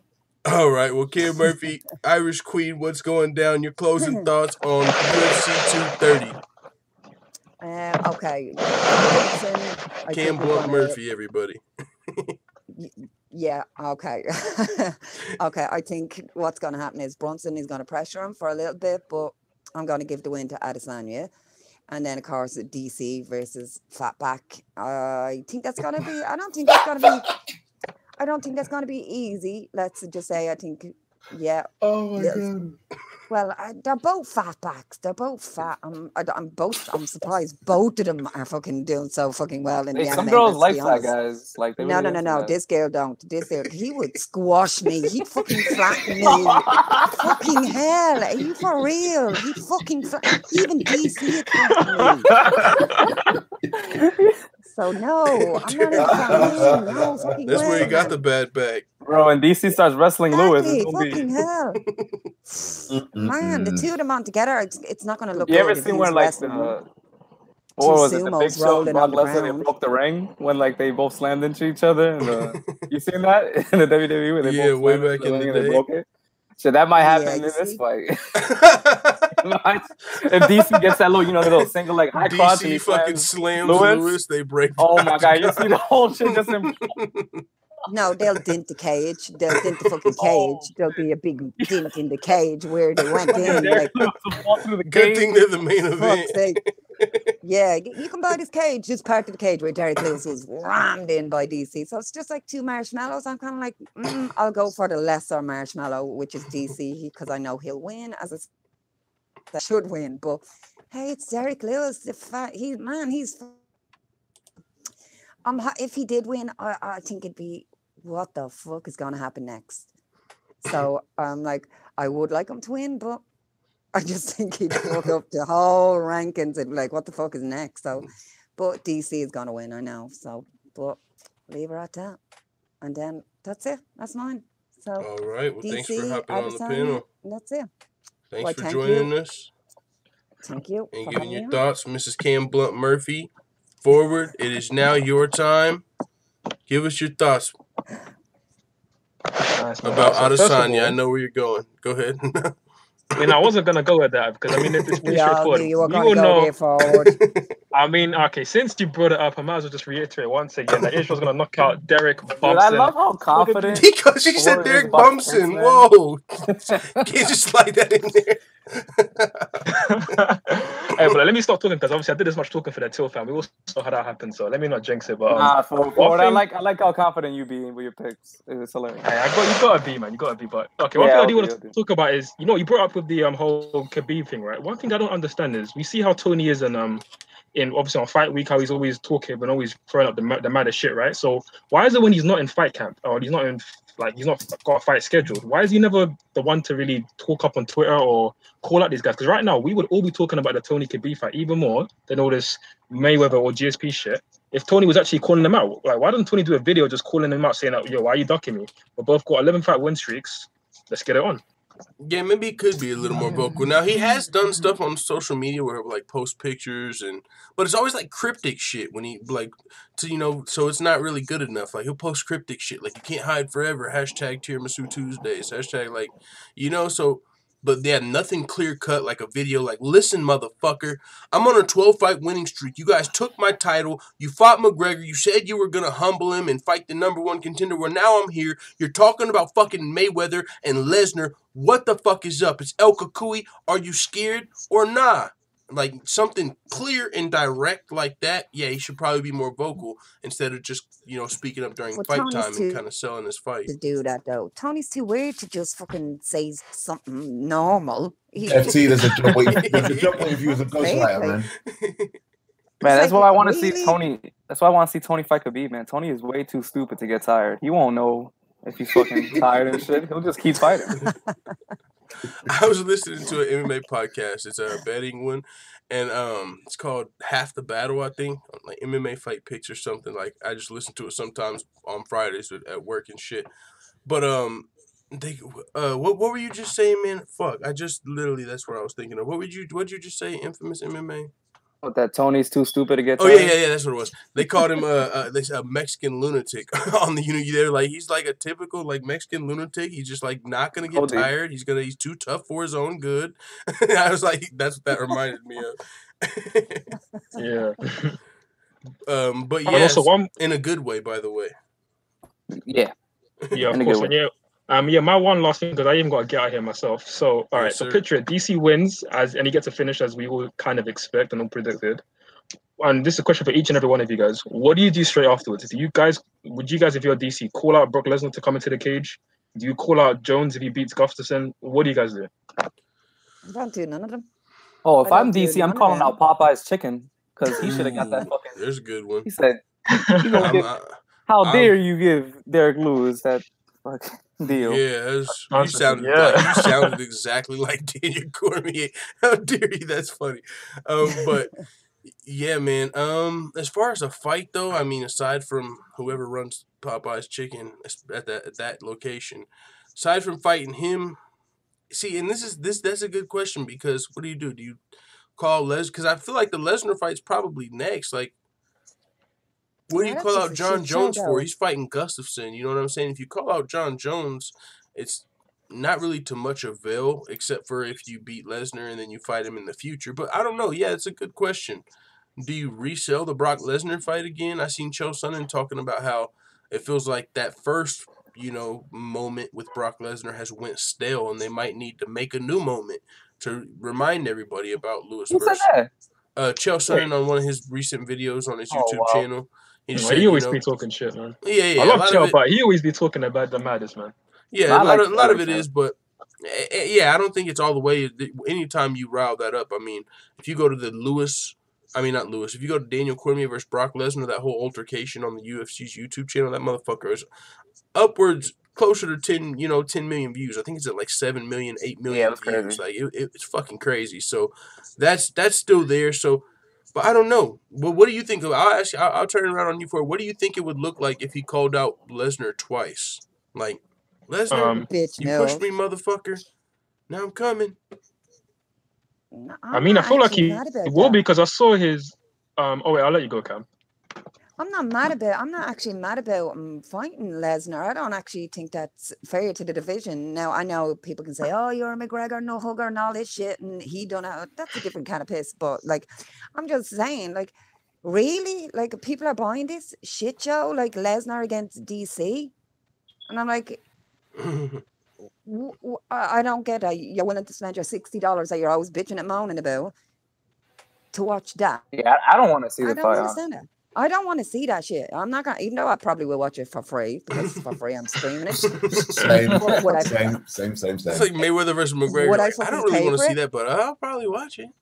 I'll watch it. Yeah, I'll There's fucking nothing watch bad to it. do. Like, why It's just not? like, I mean, as it's an just MMA like, fan, that fight, like if Lesnar wins, that hurts MMA so badly. Yeah, well, exactly. because Like, it would be like Agreed. Lesnar just literally beat your GOAT. That would A literally WWE, fucking... like people see him as a People WWE, would say a fake fighter. a And he's fake a fucking fighter fake is fighter. your Yeah. GOAT. He is a fake fighter with It's like how much juice. skill does it take to be in the UFC if this guy could Exactly. just, They would you know, say a it's fake fighter really is your bad GOAT. for us if Well, he if wins. Logan Paul is gonna fucking join, it's not obviously taking that fucking much. Yeah. Or Paul Logan, whatever the fuck his name is. God damn me, I don't know his fucking name. But Really grinds the my stupid gears. mofo, he's able. I'm like, seriously, man? Like, what the fuck is the UFC coming to? Come on, man. So I'm like, really? I'm not paying for any of your fights. I'll just stream them live, wherever, man. So it's just like stupid. Yeah, I'm It's just with like, you I on don't want to that. see that. Have you ever paid Damn, for it movie. before? What was that? I'm Infamous? just saying, it's a shit show. It's Yeah. just fucking a shit show. Like, I mean, come on now. Lesnar hasn't fought, and even when he was fighting, he was cheating. So, okay, so, like, he's gonna let Jon Jones back in, but, like, oh, he's a fucking cheater, he's a cokehead dick popper. And if you're taking steroids, yeah, you're gonna need a little dick helper. So, because your dick apparently. So, yeah, you'll need them, but whatever. Lesnar's allowed back in. That just seems like kind of like a bit prejudiced to me. And I'm fucking white. And I'm like, this little shithead shouldn't be getting in. I'm sorry. There's a lot more people there. And this little prick is just coming along. Like, so I'm like, no. Stay in WWE where you are, you fucking loser. So I just don't like the name. I'm And sorry. this is but that's one just thing me. too, like, you know, people say Brock Lesnar's coming over partly because DC deserves the payday and it's for the money. Well, I don't give a shit CM about Punk's DC making money. return to the UFC didn't do well. I mean, when No, he it came didn't. back, so what's to say that the WWE fans are going to give a shit when Brock Lesnar comes back this time? The MMA fans no, they are like, will. You said they will? Brock's got history over here is the difference. Okay. I mean, he's actually been a champion. He's proved Well, I was that about he to is say the CM Punk best had a in the history world. here too. It wasn't kind a of great in- history, but Brock has been a champion, but he's been away for a long time. So maybe the WWE fighters will tune in more for Brock Lesnar. He's also been more current in the WWE. When CM Punk left, you know, he didn't stay in. Like, they separated. He hasn't been. Yeah, that annoys me that you're doing two. You can't like fucking do fake wrestling and then come over to mixed martial arts. That's the real thing. To me, Oh, and that's to like, that point, after Bro, he if he wins. had his last fight with Brock Lesnar in the WWE and signed to come to the UFC, he was supposed to be done with the WWE. He made another WWE appearance, and they're saying he's supposed to make another one. So he's still currently like doing WWE shit, it seems like, while training for this UFC return. no, So you see, yeah, you it's, can't do Yeah. that. I mean, you can't do that. You Yeah. have to dedicate yourself to one fucking thing. And this little shitbag is just getting the best of two worlds. I'm sorry. I don't like that. So Him no. beating Mark Hunt was a disgrace. It was. He should have That's fucking true. been banned Freaking for Mark them. Hunt blocked me on Twitter for even saying that. what? What? Yeah, Mark Hunt blocked me on Twitter. Sounds like you were defending You dumb. Mark Hunt. I Oh, was. I'm surprised he No, didn't. no. He was complaining about taking the fight. I'm like, hey, you knew this motherfucker was on steroids, and then he just blocked me. I was like, well, I'm surprised he didn't sue you, to be honest. But going back to the whole point about Brock Lesnar and all that. I mean, don't you guys want to see him get beaten up in the cage by DC? I mean, there's a whole thing I about want to see he him wants to get make the money. shit beat out of him, but no, Exactly, I don't really want to and- see him in the MMA though. That's being honest. Against DC. bro, I or- just rewatched Cain Velasquez. versus Yeah, I Brock mean, like Lesnar. I can watch it on WWE fucking replay kind of any time I want. So it's like I don't like the dude. He's Like when people top say, man. "Oh, it's for DC's gonna make a lot of money," I'm like, I don't care if DC's making millions of dollars. He's already rich. Yeah. Like, who gives a fuck? I don't want to see that fight. I'd rather see him fight Jon Jones at heavyweight. But hey, I don't understand the love. Like, I don't understand that at all. Some It fans. seems that they're catering to outside of the UFC, even more than casual fans. Like Jesus, when McGregor came, like he of casual fans, but now it's Bro, just like, Khabib, there's like casual Khabib fans now. Like he's the new. oh, He's the stop new. with He's it. the I new. get harassed every No day more. by No the more fucking McGregor for nut fuck's huggers. sake, It's man. Khabib nut huggers now. Khabib is getting his 15 minutes of fame, and oh my lord, I haven't heard such bullshit in all my life. I get bullshit most days on YouTube. Bruh, I'm like, okay, there was some guy okay. arguing about Khabib, and he was like, and they brought up Gleison Tebow, and the guy was like, "Who the fuck is that?"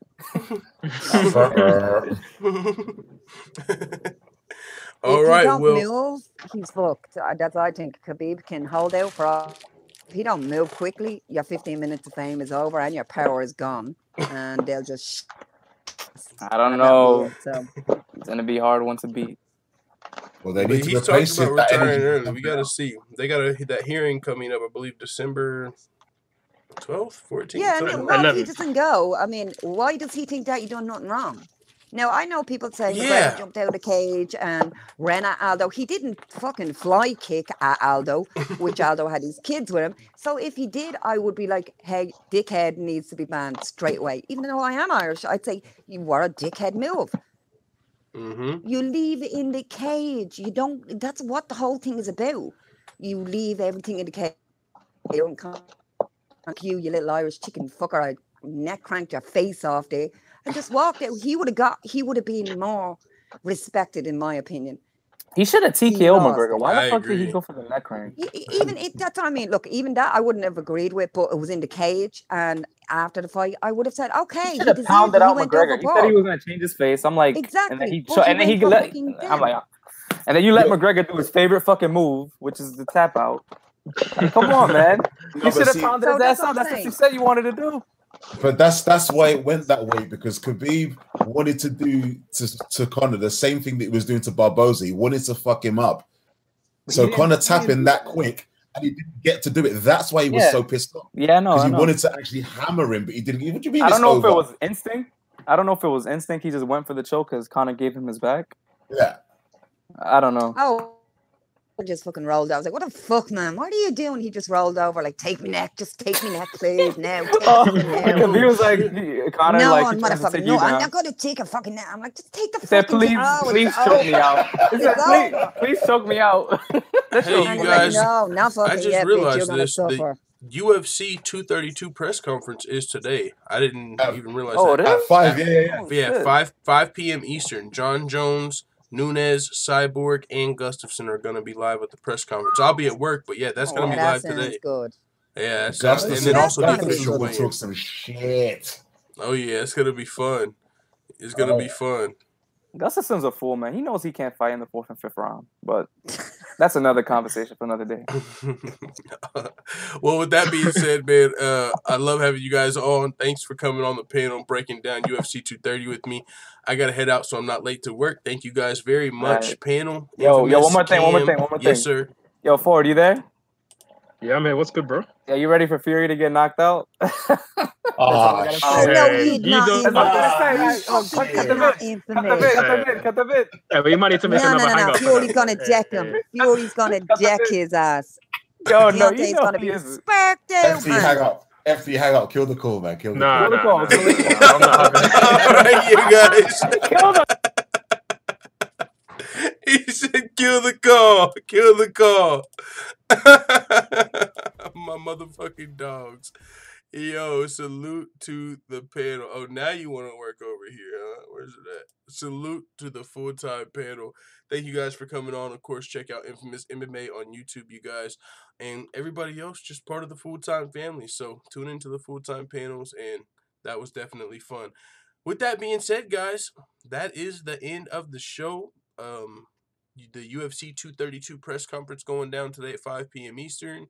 You got the official weigh-ins at 6 p.m. Eastern. I think it might have said 4 p.m. Eastern for the... Yeah, okay, 5 p.m. Eastern for the press conference, 6 p.m. Eastern for the official weigh-ins. Let's go. With that being said, thank you guys for tuning into the show today and everyone that came on the panel. It's been a great day. You guys, actually, we got to end the show. I mean, it's the day before UFC 230. It's the day before. I mean, we got to play both of these. I'm going to play a couple songs, guys. Let's get it.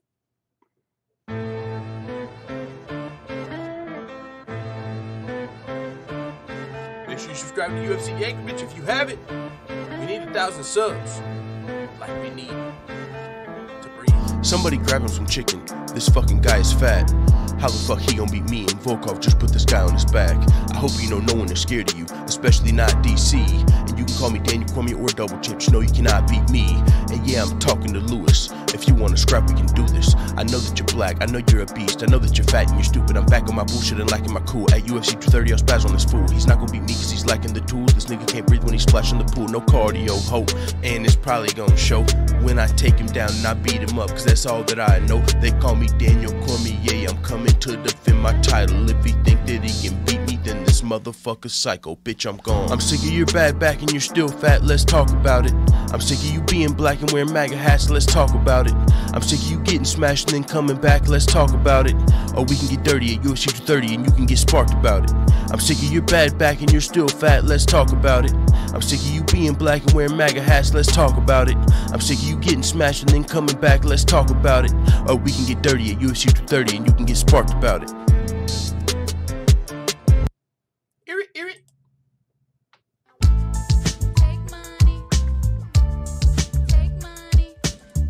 Smash that like button before you leave. If you're not a baby back bagel biting bitch boy, do your boy a favor. Do the full-time family and the full-time panel a favor. Smash the thumbs up button like your middle name was motherfucking Khabib. First off, fuck Nick Diaz and fuck you, Nate. East side, when we ride, come equipped to bang. You claim to be a fighter, but don't fucking fight. You puff on fat joints, sit and stuff your pipe. I'm an American top team, training hard as shit. Nathan Diaz and the Scrap Pack are some mark-ass bitches. I'm throwing punches up in bunches at your grill. Keep them coming, cause I'm gunning for the kill. You know the deal. Nick Diaz, where's your girl? I heard you beat her. Maybe you're fighting her cause you can't buy a win in the UFC. And Gilbert Melendez currently riding a 4-fight losing streak. Y'all got Cesar Gracie fight team in these streets looking weak. I let you niggas know that it's beef for life, then let the east side ride tonight. Scrap Pack murdered on wax deceased. Fuck with me and get your ass beat. Grab your Glocks when you see the diamond. Call your squad when you see the diamond. When I rock you, bitch, I'm coming for the finish. UFC 230, Nate Diaz gon' get it. Nigga, I hit him up.